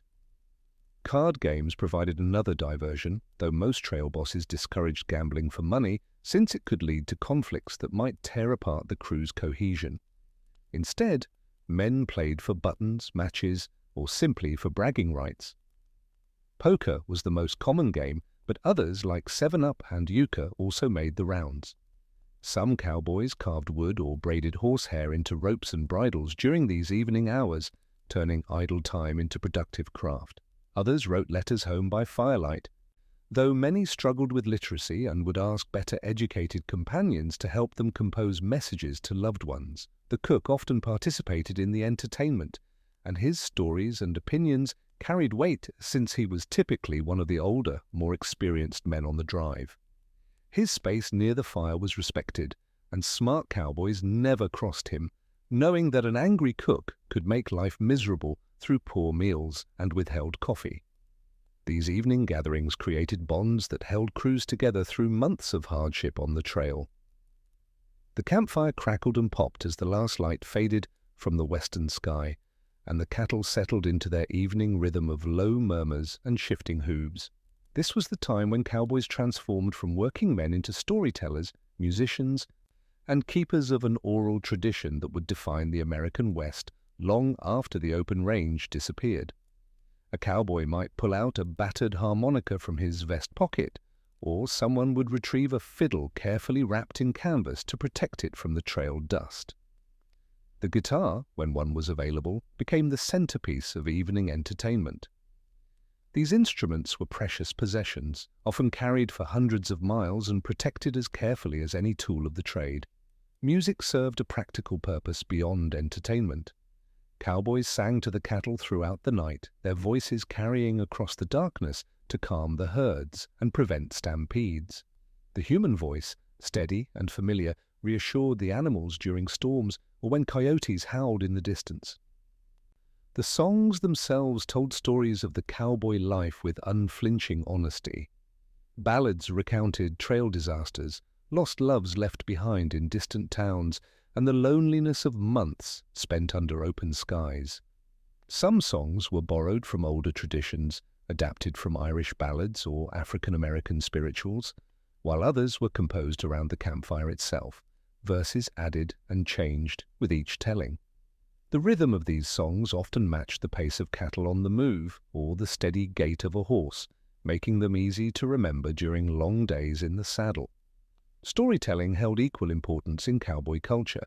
The men swapped tales of legendary trail bosses, dangerous river crossings, and encounters with outlaws or hostile forces. Some stories were true, others were embellished with each retelling, and many fell somewhere in between. A good storyteller was valued in any outfit, his ability to pass the evening hours making him as welcome as a skilled cook. These stories served as informal education for younger cowboys, teaching them about dangers they might face and passing down the accumulated wisdom of the trail. The culture also included its own language and customs. Cowboys developed specialized vocabulary for every aspect of their work, from describing horse behavior to identifying cattle by their markings. Nicknames were universal, often based on a man's hometown, a physical characteristic, or some memorable incident. Respect was shown through actions rather than words, and a man's reputation was built on his reliability, courage, and skill rather than his background or education. Reading material was scarce but treasured. A single newspaper might be read until it fell apart, passed from hand to hand along the trail. Dime novels about Western adventures, though often wildly inaccurate, were consumed eagerly when available. Some cowboys carried letters from home, reading them repeatedly until the paper wore thin. The vast emptiness of the frontier stretched endlessly in all directions, and for many cowboys this isolation became one of the hardest aspects of their profession to endure. While popular imagination often portrays the cowboy as a romantic loner who preferred solitude, the reality was that extended periods away from civilization took a severe psychological toll on these working men. During long cattle drives that could last 3 to 4 months, cowboys found themselves surrounded by the same small group of men, seeing no other faces and experiencing no variation in their daily routine. The monotony of watching cattle move slowly across unchanging grasslands day after day created a peculiar kind of loneliness even in the company of others. Conversations became repetitive, stories were told and retold, and the absence of family, friends, and the comforts of town life weighed heavily on their minds. Ranch life during winter months could be even more isolating. Line riders who manned remote camps to watch over scattered cattle might go weeks without seeing another human being. These men lived in crude one-room shacks with minimal supplies, their only companions perhaps a horse and a dog. The silence of the prairie in winter was absolute, broken only by wind and the occasional animal call. Many cowboys spoke of how this profound quiet could become oppressive, making a man too aware of his own thoughts. Letters became lifelines to the world beyond the range. Cowboys who could write would compose long letters to family members, sweethearts, or friends back home, though mail delivery to remote ranches was irregular at best. Receiving a letter was a treasured event that could lift spirits for weeks. Those who could not write would sometimes pay literate cowboys to pen letters on their behalf, dictating news and sentiments to loved ones they might not see for months or even years. The isolation bred a particular kind of melancholy that cowboys rarely discussed openly. Mental health was not a concept understood in that era, and men were expected to simply endure hardship without complaint. Yet the journals and letters that survive reveal the depth of feeling these men experienced. They wrote of missing mothers, siblings, and childhood homes. They expressed longing for female companionship and the warmth of domestic life. Some confess to talking aloud to themselves or their horses just to hear a voice. This loneliness helps explain why cowboys could become so rowdy and excessive when finally reaching town. The sudden immersion in noise, crowds, and social interaction after months of isolation was overwhelming. What seemed like reckless behavior was often simply the release of pent-up need for human connection, even if expressed in rough and unsophisticated ways. The reality of cowboy life meant that injury was not a question of if, but when. Far from towns and doctors, men on the range faced a dangerous existence where even minor wounds could become life-threatening emergencies. The isolation of cattle drives and remote ranches meant that cowboys had to rely on crude frontier medicine and the limited knowledge within their own ranks. Broken bones were among the most common injuries a cowboy faced. A bucking horse could throw a rider with tremendous force, and a fall at full gallop often resulted in fractured arms, legs, or ribs. Without proper medical care, these breaks were set by whoever among the crew had the steadiest hands and the most experience. The injured man would bite down on a leather strap while his companions pulled the bone back into alignment, then splintered the limb with whatever materials were available. Wooden slats from supply crates, barrel staves, or even sturdy branches served as makeshift splints, bound tight with strips of cloth or rawhide. Rope burns and barbed wire cuts were constant companions to range work. The friction of a lariat sliding through bare hands during a hard pull could strip skin away in seconds. Cowboys learned to wrap their hands before working cattle, but injuries still occurred with regularity. Barbed wire, introduced in the 1870s, added a new hazard to the landscape. The sharp barbs could tear through clothing and flesh, leaving ragged wounds that easily became infected in the dusty, unsanitary conditions of trail life. The chuck wagon served as the closest thing to a medical station on the trail. Cookie, the camp cook, often doubled as the crew's unofficial doctor. His supplies included whiskey for disinfecting wounds and dulling pain, along with a basic kit of bandages, needle and thread for stitches, and perhaps some patent medicines of dubious value. Whiskey was poured liberally over cuts and gashes, the alcohol burning fiercely but offering some protection against infection. Snake bites presented a particular terror on the range. Rattlesnakes were common in cattle country, and a bite far from help could prove fatal. The standard treatment involved cutting an X over the fang marks and attempting to suck out the venom, though this method was largely ineffective and often caused more harm. Some cowboys carried small vials of whiskey specifically for snakebite treatment, believing it would slow the spread of poison through the body. Infections were perhaps the greatest danger of all. Without antibiotics, even small wounds could fester and turn gangrenous. Cowboys watched anxiously for the telltale red streaks spreading from an injury, knowing that blood poisoning often meant death. Those who survived serious infections did so through sheer constitution and luck rather than any medical intervention. The isolation that defined cowboy life made every injury a gamble with fate. The relationship between cowboys and Native Americans on the frontier was far more complex and nuanced than the simple conflicts portrayed in popular culture. For the working cowboy driving cattle across the vast plains, encounters with indigenous peoples were an inevitable part of life on the trail, and these meetings ranged from peaceful trade to tense standoffs, with most falling somewhere in the complicated middle ground. Many cowboys, particularly those of Mexican, black, or mixed heritage, had their own complicated relationships with the dominant Anglo culture, and sometimes found common ground with native peoples. The reality was that cowboys were laborers, not soldiers or settlers, and their primary concern was moving cattle safely to market rather than engaging in territorial conflicts. When trail bosses planned their routes, they often considered which tribal lands they would cross and whether they had established any prior agreements or relationships with those groups. In many instances, trail bosses would pay a toll or tribute to pass through native lands, usually in the form of cattle. This was often viewed as a practical business transaction rather than extortion.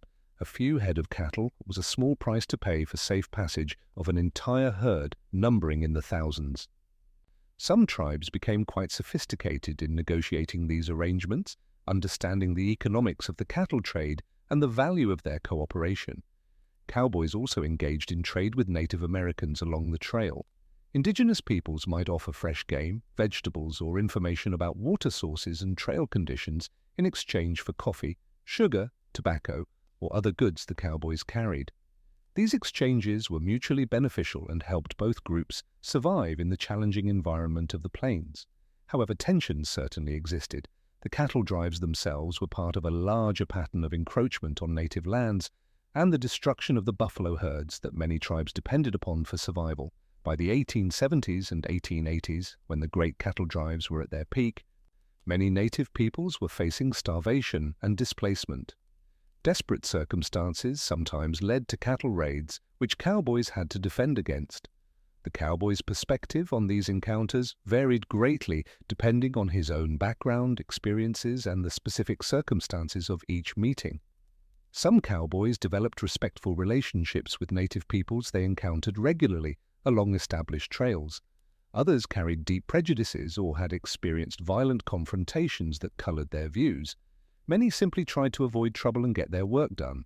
What remains clear is that the frontier was a place where multiple cultures intersected, sometimes peacefully and sometimes violently, but always in ways more complicated than legend suggests. The cowboys' daily reality included navigating these cultural boundaries as surely as navigating rivers and mountain passes. The romantic image of cowboys facing down outlaws in dusty street shootouts bears little resemblance to the actual dangers that working cattlemen encountered on the frontier. While rustlers and criminals did pose genuine threats to ranch operations, the reality of these encounters was far more mundane and often more terrifying than popular legend suggests. Cattle rustling represented one of the most serious economic threats to ranching operations throughout the West. Rustlers rarely appeared as dashing rogues or mysterious strangers. More often, they were neighbors, drifters passing through, or even former cowboys who knew the land and the herds intimately. They understood cattle behavior, knew the remote corners of the range, and could easily blend in with legitimate drovers moving livestock across open country. A skilled rustler might alter brands with a running iron, carefully changing a simple mark into something entirely different. Others simply drove small groups of cattle into hidden canyons or across territorial lines where ownership became difficult to prove. Cowboys on remote line camps faced particular vulnerability. Isolated for weeks at a time, with minimal supplies and no backup, these men became easy targets for thieves who knew exactly when and where to strike. Many ranches lost dozens or even hundreds of head each year to systematic theft, losses that could spell financial ruin for smaller operations. The response often fell to the cowboys themselves, who might spend days tracking stolen herds across difficult terrain, knowing full well that confronting armed thieves could turn deadly. The threat of violence hung over these encounters like a storm cloud. Unlike the formalized duels of fiction, real confrontations with outlaws were chaotic, frightening affairs. Cowboys carried weapons primarily for dealing with injured animals or dangerous predators, not for gunfights. Most had little training in combat and even less desire to engage in it. When violence did erupt, it happened suddenly and without ceremony. Men died from ambushes, from shots fired in darkness, from wounds that turned septic days later on the trail. Beyond human threats, cowboys faced dangers from the criminal element that drifted through frontier towns and trail stops. Card sharps, con artists, and thieves targeted drovers who arrived in town with months of wages in their pockets.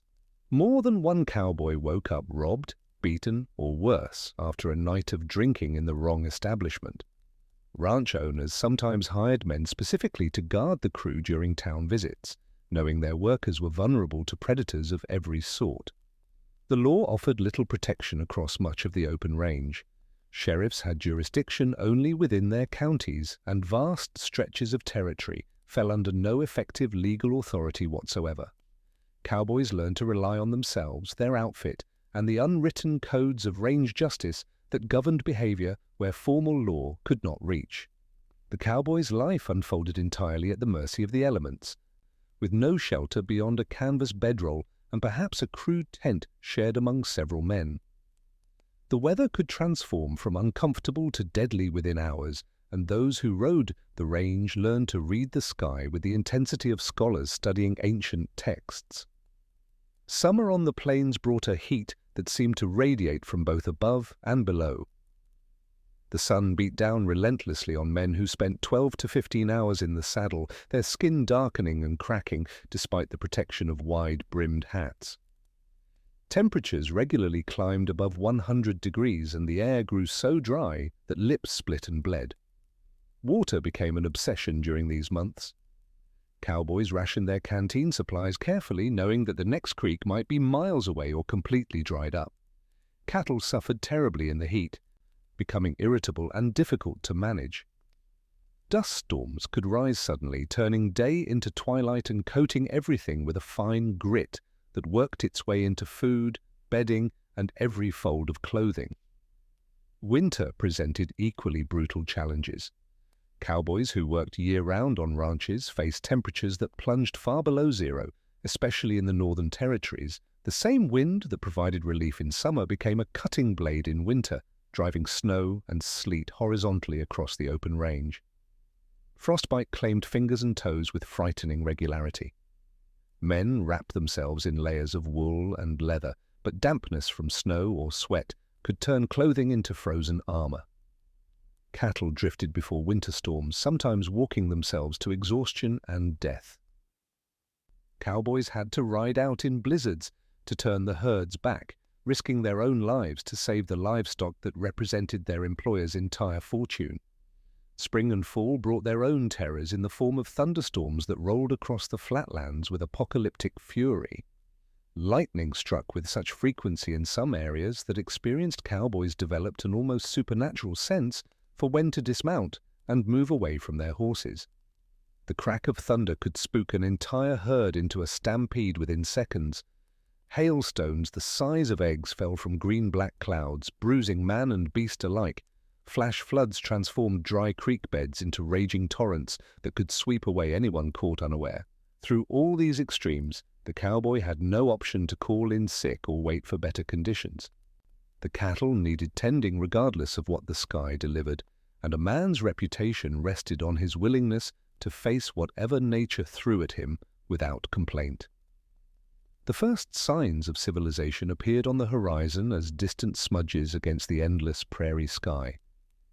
After weeks or sometimes months on the trail, the cowboys spotted church steeples, grain elevators, and the skeletal frames of windmills rising above the grasslands. The cattle, sensing something different in the air, grew restless and harder to manage. The men straightened in their saddles despite their exhaustion, suddenly aware of how they must look and smell after their long journey north. As the herd drew closer to towns like Abilene, Dodge City, or Wichita, the landscape transformed. Wooden corrals stretched along the railroad tracks, some empty and waiting, others already filled with bawling cattle from earlier drives. The acrid smell of coal smoke from locomotives mixed with the familiar scent of livestock and manure. Telegraph wires hummed overhead, connecting this remote outpost to the wider world that the cowboys had left behind when they departed Texas. The trail boss rode ahead to negotiate with cattle buyers while the rest of the crew worked to guide the herd into the holding pens. This final task required careful attention as spooked cattle could scatter or injure themselves in unfamiliar surroundings. The cowboys circled the herd slowly, singing their trail songs one last time to keep the animals calm as they funneled through the gates. Once the cattle were secured, the real work of tallying and inspecting began. Buyers examined the herd carefully, noting their condition after the long journey. The trail boss haggled over prices while his men waited nearby, their wages dependent on the final sale. Some outfits paid their cowboys a flat monthly rate, while others offered a small share of the profits. Either way, the men had earned every cent through months of grueling labor. The streets of these cattle towns bustled with activity that seemed almost overwhelming after the quiet isolation of the trail. Freight wagons rumbled past false-fronted buildings. Merchants hawked their wares from shop doorways. Other trail crews mingled with railroad workers, soldiers from nearby forts, buffalo hunters, and local residents. The boardwalks echoed with boot heels and spurs, and piano music drifted from saloons even in the afternoon. For the cowboys, arrival at these towns meant different things. Some saw opportunity for rest and recreation after their ordeal. Others viewed the temptations warily, knowing that months of wages could disappear in days of drinking, gambling, and entertainment. The trail boss often advanced small amounts of pay to his men, holding back the rest until they were ready to head home. This practice protected both the cowboys and ensured the outfit would have a crew for the return journey to Texas. When a cowboy finally rode into town after months on the trail or weeks working the range, his pockets might jingle with hard-earned wages, but that money rarely lasted long.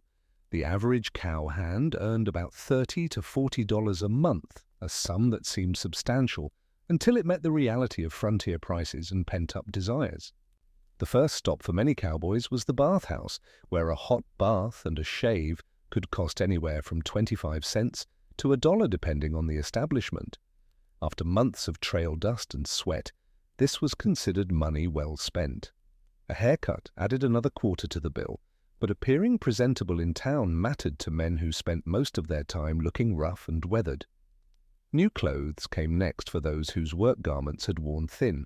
A decent shirt might cost $2, while a pair of sturdy trousers ran $3 to $5. Boots represented a significant investment at $8 to $15, but quality footwear was essential to a cowboy's livelihood. A new hat could set a man back $5 to $10, though many cowboys took such pride in their headwear that they considered it worth every penny. Food in town offered variety that trail cooking never could. A restaurant meal with steak, potatoes, and pie might cost 50 cents to $1, an extravagance compared to beans and hardtack. Many cowboys ate several such meals in quick succession, making up for months of monotonous fare. Candy, canned fruits, and other treats found their way into saddlebags for the journey back to the ranch. The saloon claimed a substantial portion of cowboy wages. Whiskey sold for 10 to 25 cents per glass, and rounds for newfound friends added up quickly. Gambling tables offered faro, poker, and monte, where a cowboy might double his money or lose it all in a single evening. Many ranch hands who entered town with a month's pay left with empty pockets after a few nights of drinking and cards. Some cowboys sent money home to families or saved toward buying their own land and cattle. Others purchased practical items like ammunition, tobacco, or a new saddle blanket. The more romantically inclined might buy gifts for sweethearts, from ribbons and perfume to more expensive jewelry. Entertainment also cost money. Dance halls charged admission, and hiring a dance partner for the evening could deplete funds rapidly.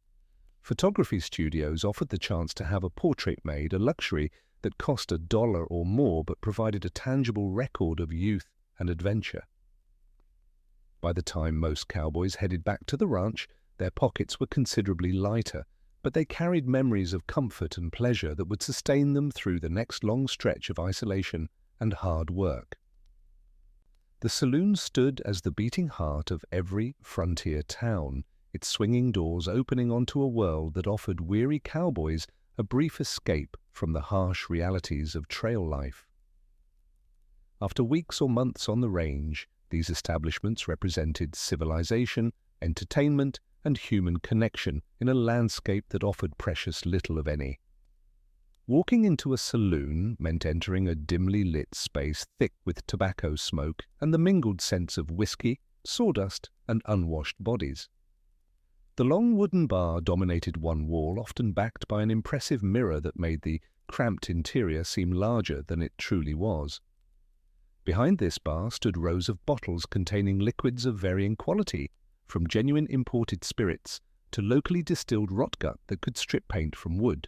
The bartender, typically a stern figure who doubled as peacekeeper, knew most of his customers by name and kept a careful eye on tensions that might flare into violence. Cowboys entered these spaces with months of wages burning holes in their pockets, ready to spend freely after the deprivation of trail life. They bellied up to the bar for whiskey that cost anywhere from 10 to 25 cents a shot, often drinking far more than their constitutions could handle. The alcohol served in most frontier saloons bore little resemblance to quality spirits. Bartenders frequently diluted their stock with water, added burnt sugar for color, and threw in tobacco juice or worse for flavor. Cowboys drank it anyway, grateful for anything that helped them forget the monotony and hardship of their daily existence. Beyond drinking, saloons offered various forms of entertainment and social interaction. Card games ran constantly at tables scattered throughout the room, with poker being the overwhelming favorite. Cowboys played for small stakes usually, though fortunes could change hands when professional gamblers drifted through town. These professionals dressed distinctively in fine suits and possessed steady hands and sharper minds than the average cowhand.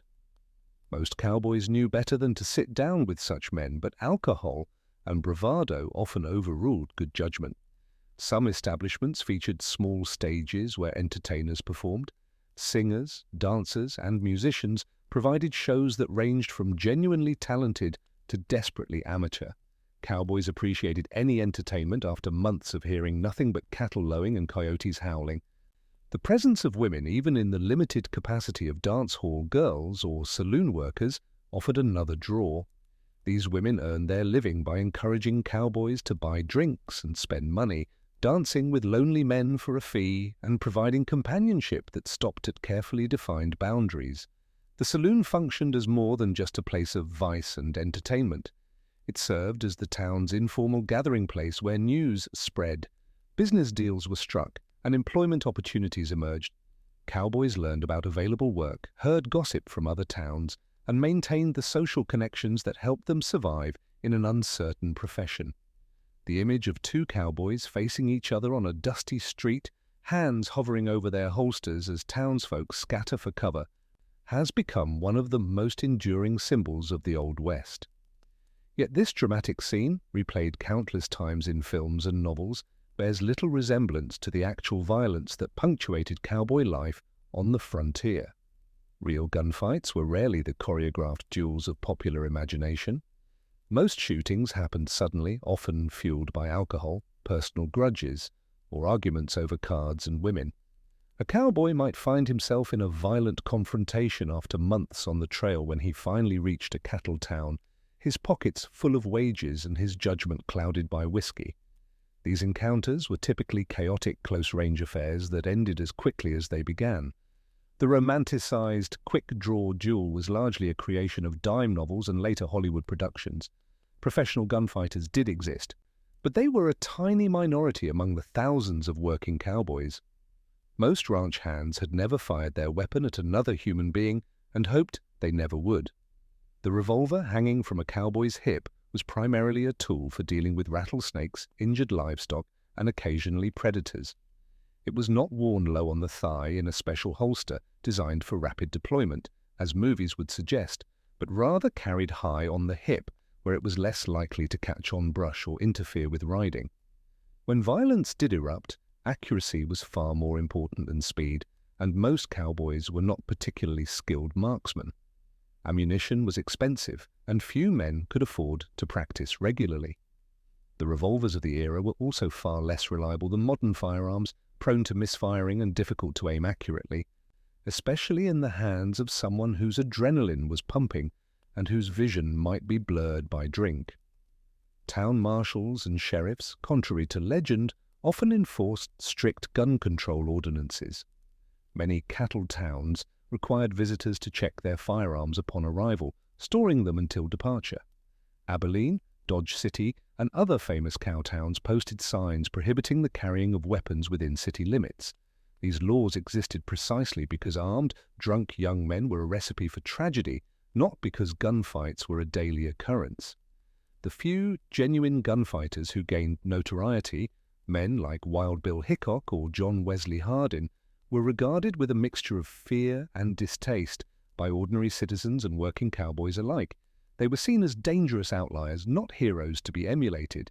For the average cowboy, the greatest threats to his life came not from gunfighters but from stampedes, lightning strikes, drowning during river crossings, and infections from minor injuries that turned deadly in an age before antibiotics. The cowboy's relationship with women in the Old West was far more complex and nuanced than the simplistic tales of saloon girls and distant sweethearts suggest.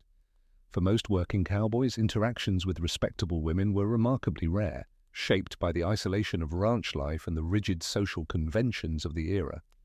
During the long months on the range, cowboys lived in an almost exclusively male world. The nearest town might be days away by horseback, and even when they reached civilization, the opportunities to meet women of marriageable status were severely limited. Ranch wives, the occasional schoolteacher, and women running boarding houses represented virtually the only respectable female company available in many frontier communities. These women were treated with exaggerated courtesy and deference, partly from genuine respect and partly from the understanding that any impropriety could result in swift and severe consequences from fathers, brothers, or husbands. The social divide between working cowboys and respectable women was considerable. Cowboys were itinerant laborers, often penniless except for brief periods after receiving their pay. Most came from humble backgrounds and lacked formal education. Meanwhile, the daughters of ranchers, merchants, and other established families were expected to marry men with prospects and property.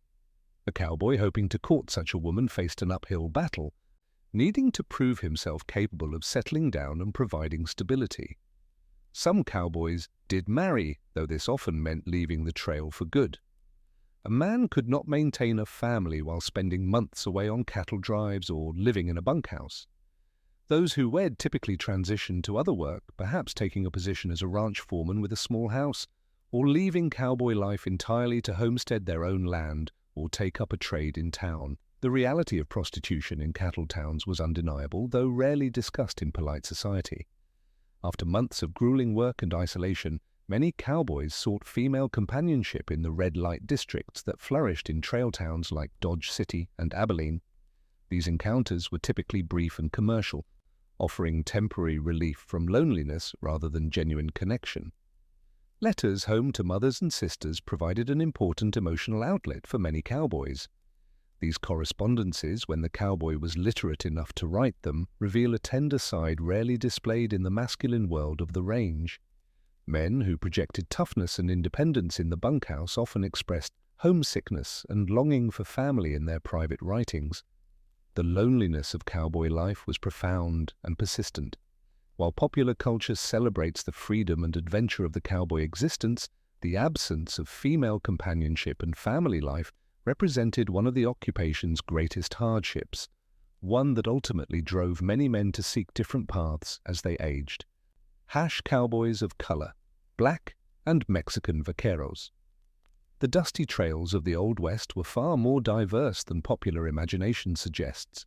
Across the cattle ranges and ranches of Texas, New Mexico, and beyond, black cowboys and Mexican vaqueros worked alongside their white counterparts, often performing the same dangerous tasks for less recognition and lower wages. These men of color formed the backbone of the cattle industry, yet their stories remained largely untold for generations.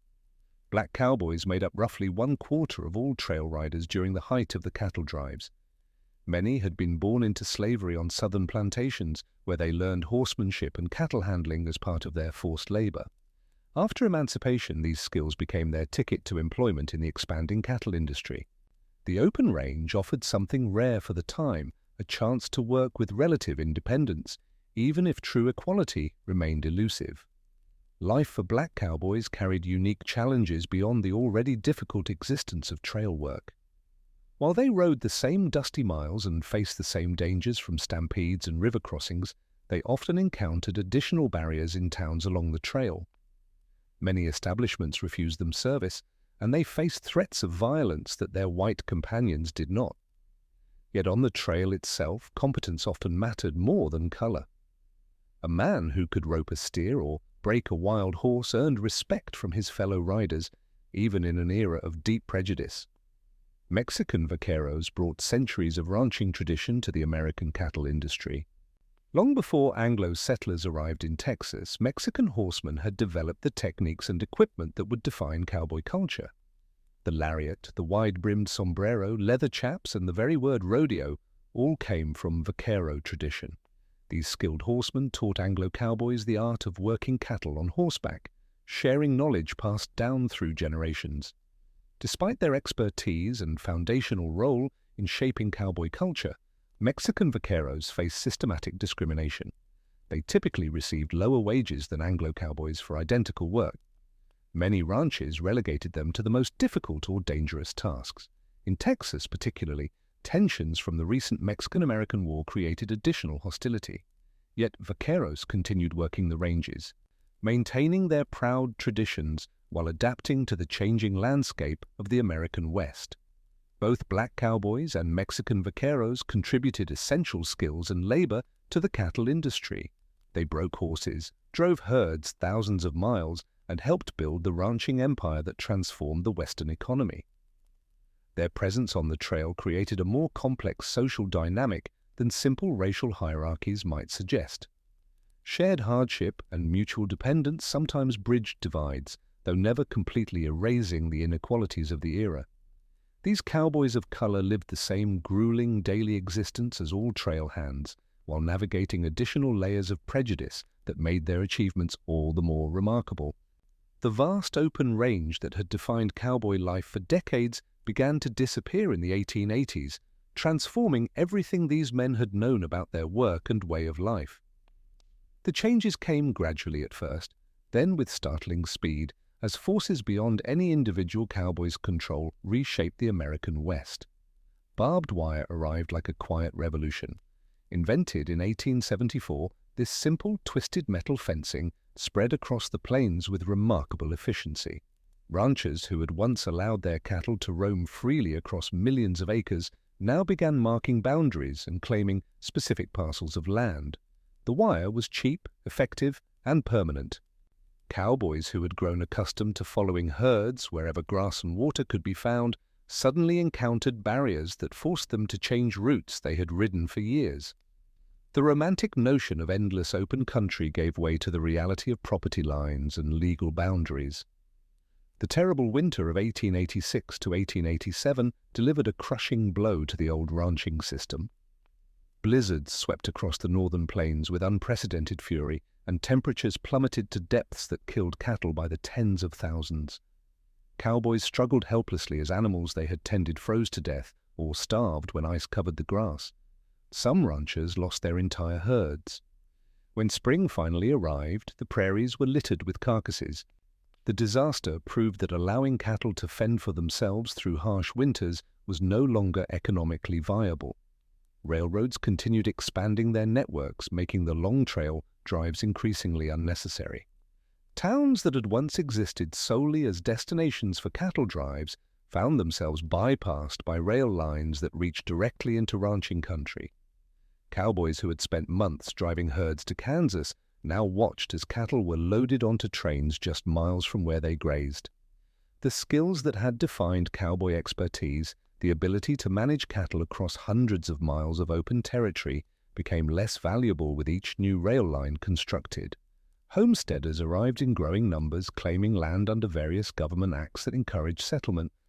These farmers plowed the grasslands and planted crops, further fragmenting the open range.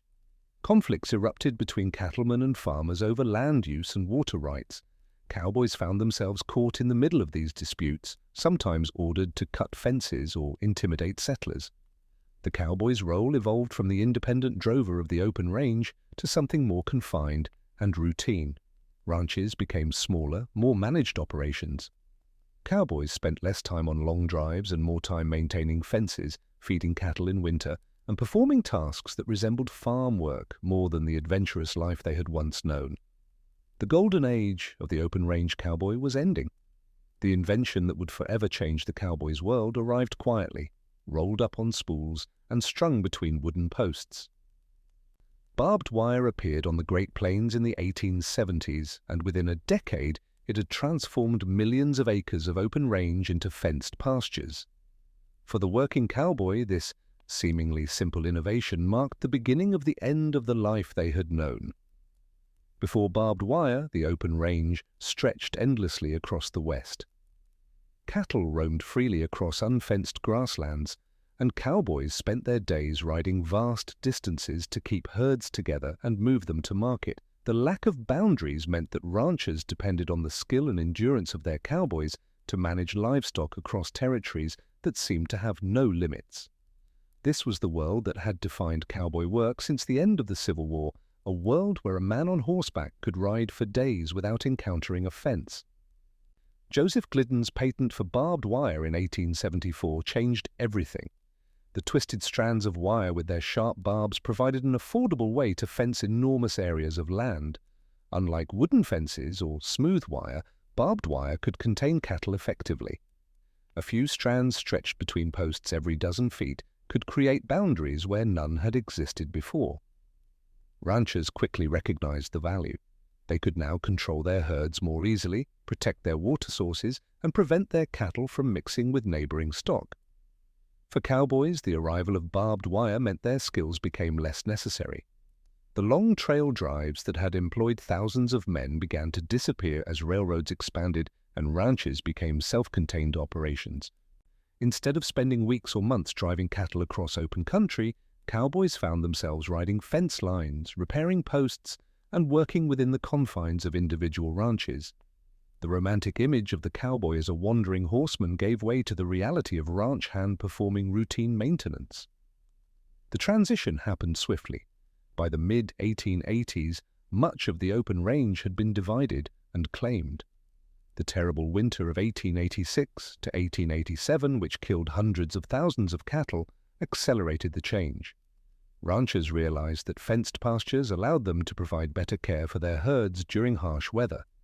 They could move cattle to sheltered areas and supplemental feed more easily when boundaries were clearly defined. Old-time cowboys watched their profession transform before their eyes. Men who had once been essential for managing cattle across open plains found fewer opportunities for traditional cowboy work. Some adapted to the new reality, becoming ranch employees who worked within fences. Others drifted away seeking work elsewhere or holding on to memories of a brief period when the range was truly open and a cowboy's territory was limited only by how far he could ride. When the first snows began to fall across the plains and the cattle drives had ended for the season, cowboys found themselves facing an entirely different kind of work. Winter transformed the rhythm of ranch life, bringing challenges that tested a man's endurance in ways the summer trail never could. The romantic image of cowboys riding free across open ranges faded quickly when temperatures plummeted and bitter winds swept down from the north. Ranch owners needed fewer hands during winter months, so many cowboys found themselves looking for work or settling into line camps far from the main ranch house. Those fortunate enough to keep their positions through the cold season discovered that winter work was every bit as demanding as driving cattle north, just in different ways. Line camps became temporary homes for cowboys tasked with riding fence lines and checking on scattered herds. These crude shelters, often nothing more than one-room cabins with a stove and basic supplies, dotted the vast rangelands at intervals. A cowboy might spend weeks alone or with just one partner, riding out each day regardless of weather to ensure cattle had not drifted too far or become trapped in ravines and gullies filled with snow. The work was monotonous and isolating. Days began before dawn when a man would force himself from beneath wool blankets into air so cold it hurt to breathe. He would build up the fire, prepare a simple breakfast of beans and coffee, then saddle his horse for the day's patrol. His fingers would grow numb handling frozen leather and metal, and his face would sting from windburn and frostbite. Back at the main ranch, cowboys who remained found themselves doing repair work and maintenance that had been postponed during the busy seasons. They mended tack and saddles, repaired buildings and corrals, and cut firewood. The bunkhouse became their world, a place where men huddled close to stoves and passed long evenings playing cards, telling stories, or reading whatever books and newspapers were available. Feeding cattle became a critical winter task. When snow covered the grass, cowboys loaded wagons with hay and distributed it across the range. They broke ice on water sources so animals could drink. They searched for weak or sick cattle that needed to be brought closer to the ranch buildings where they could receive extra care. Winter also brought the grim reality of cattle losses. Despite all efforts, animals died from cold, starvation, or disease. Cowboys rode out to assess the damage, counting carcasses, and trying to move surviving cattle to better shelter.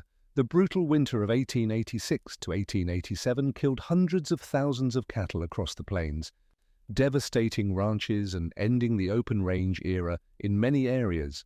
For cowboys, winter meant survival rather than adventure, endurance rather than excitement. The life of a cowboy demanded a remarkable array of skills that took years to master, and those who rode the range were far more than simple horsemen.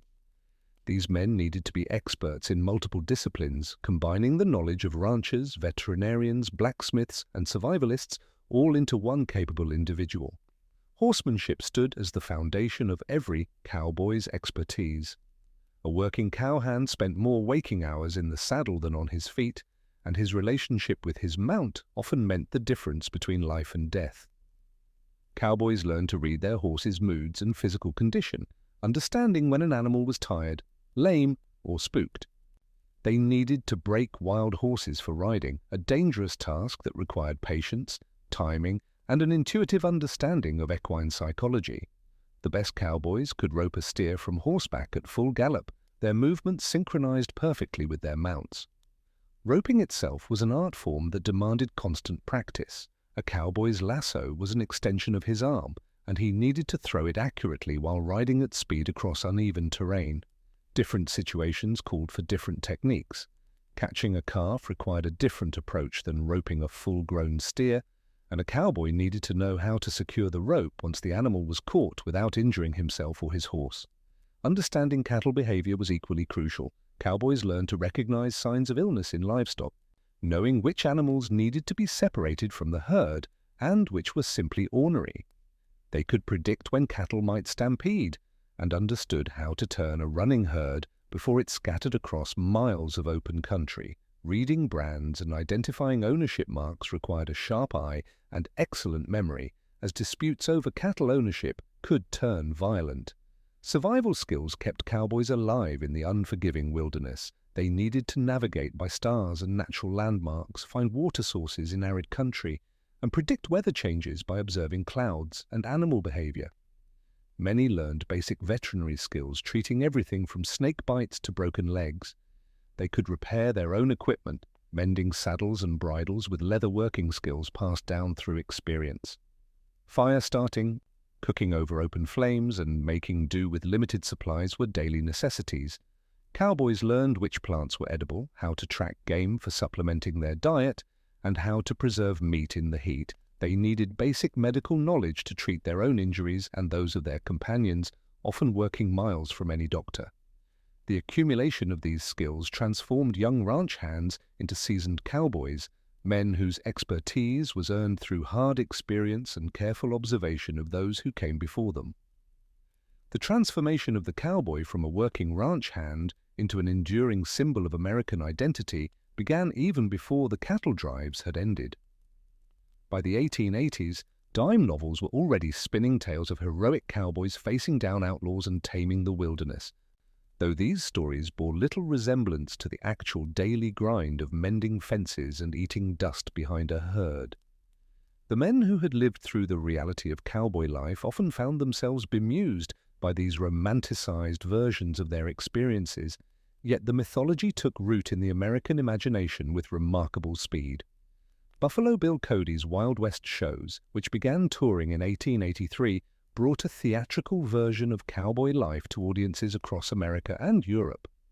Real cowboys and former ranch hands found employment in these spectacles, performing rope tricks and riding exhibitions that showcased genuine skills they had developed during years of actual ranch work. The shows blended authentic elements of Western life with dramatic flair, creating a bridge between the fading reality of the open range and the emerging legend that would captivate generations. As the 20th century arrived, the cowboy found new life in motion pictures. Silent films gave way to talking westerns, and the cowboy became a staple of American entertainment. Actors who had never spent a day working cattle became the faces that defined the cowboy image for millions. The elaborate costumes, the choreographed gunfights, and the clear, moral narratives of these films bore only superficial resemblance to the lives of men who had actually driven cattle from Texas to Kansas, yet they shaped how Americans understood their own history. The actual cowboys who had lived through the era of the great cattle drives grew old watching their profession become mythology. Some shared their stories with historians and writers attempting to set the record straight about what life had truly been like. They spoke of the monotony, the physical hardships, the modest pay, and the lack of glamour that characterized their working days.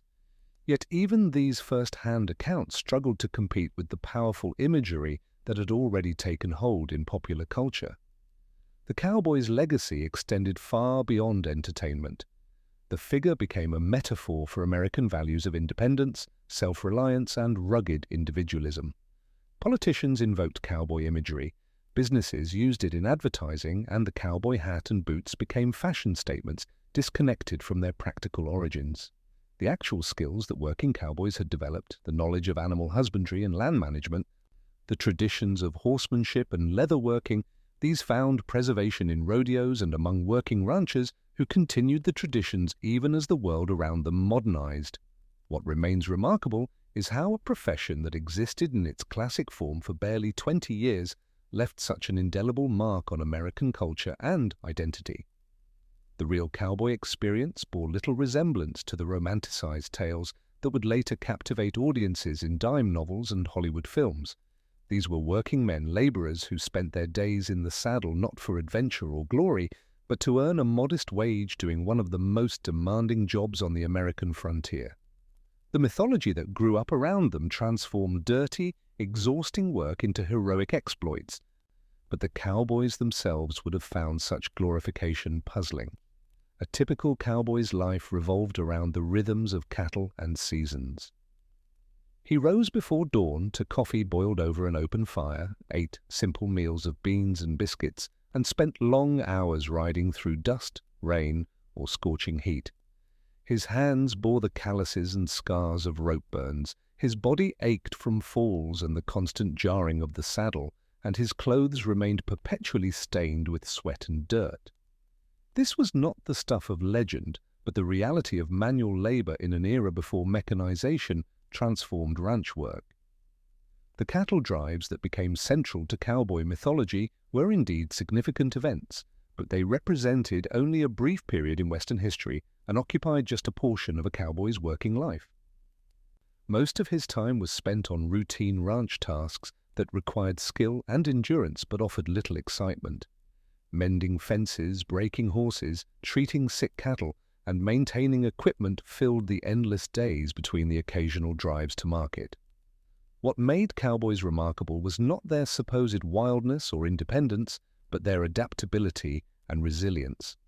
They created a unique working culture that drew from Mexican vaquero traditions, adapted to the harsh environment of the plains and deserts, and developed techniques suited to managing large herds across vast distances.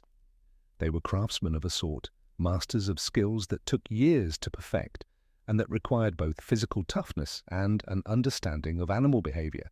The cowboy era itself proved remarkably brief. By the late 1880s, barbed wire had begun crisscrossing the open range, railroad expansion had reduced the need for long cattle drives, and harsh winters had devastated many herds.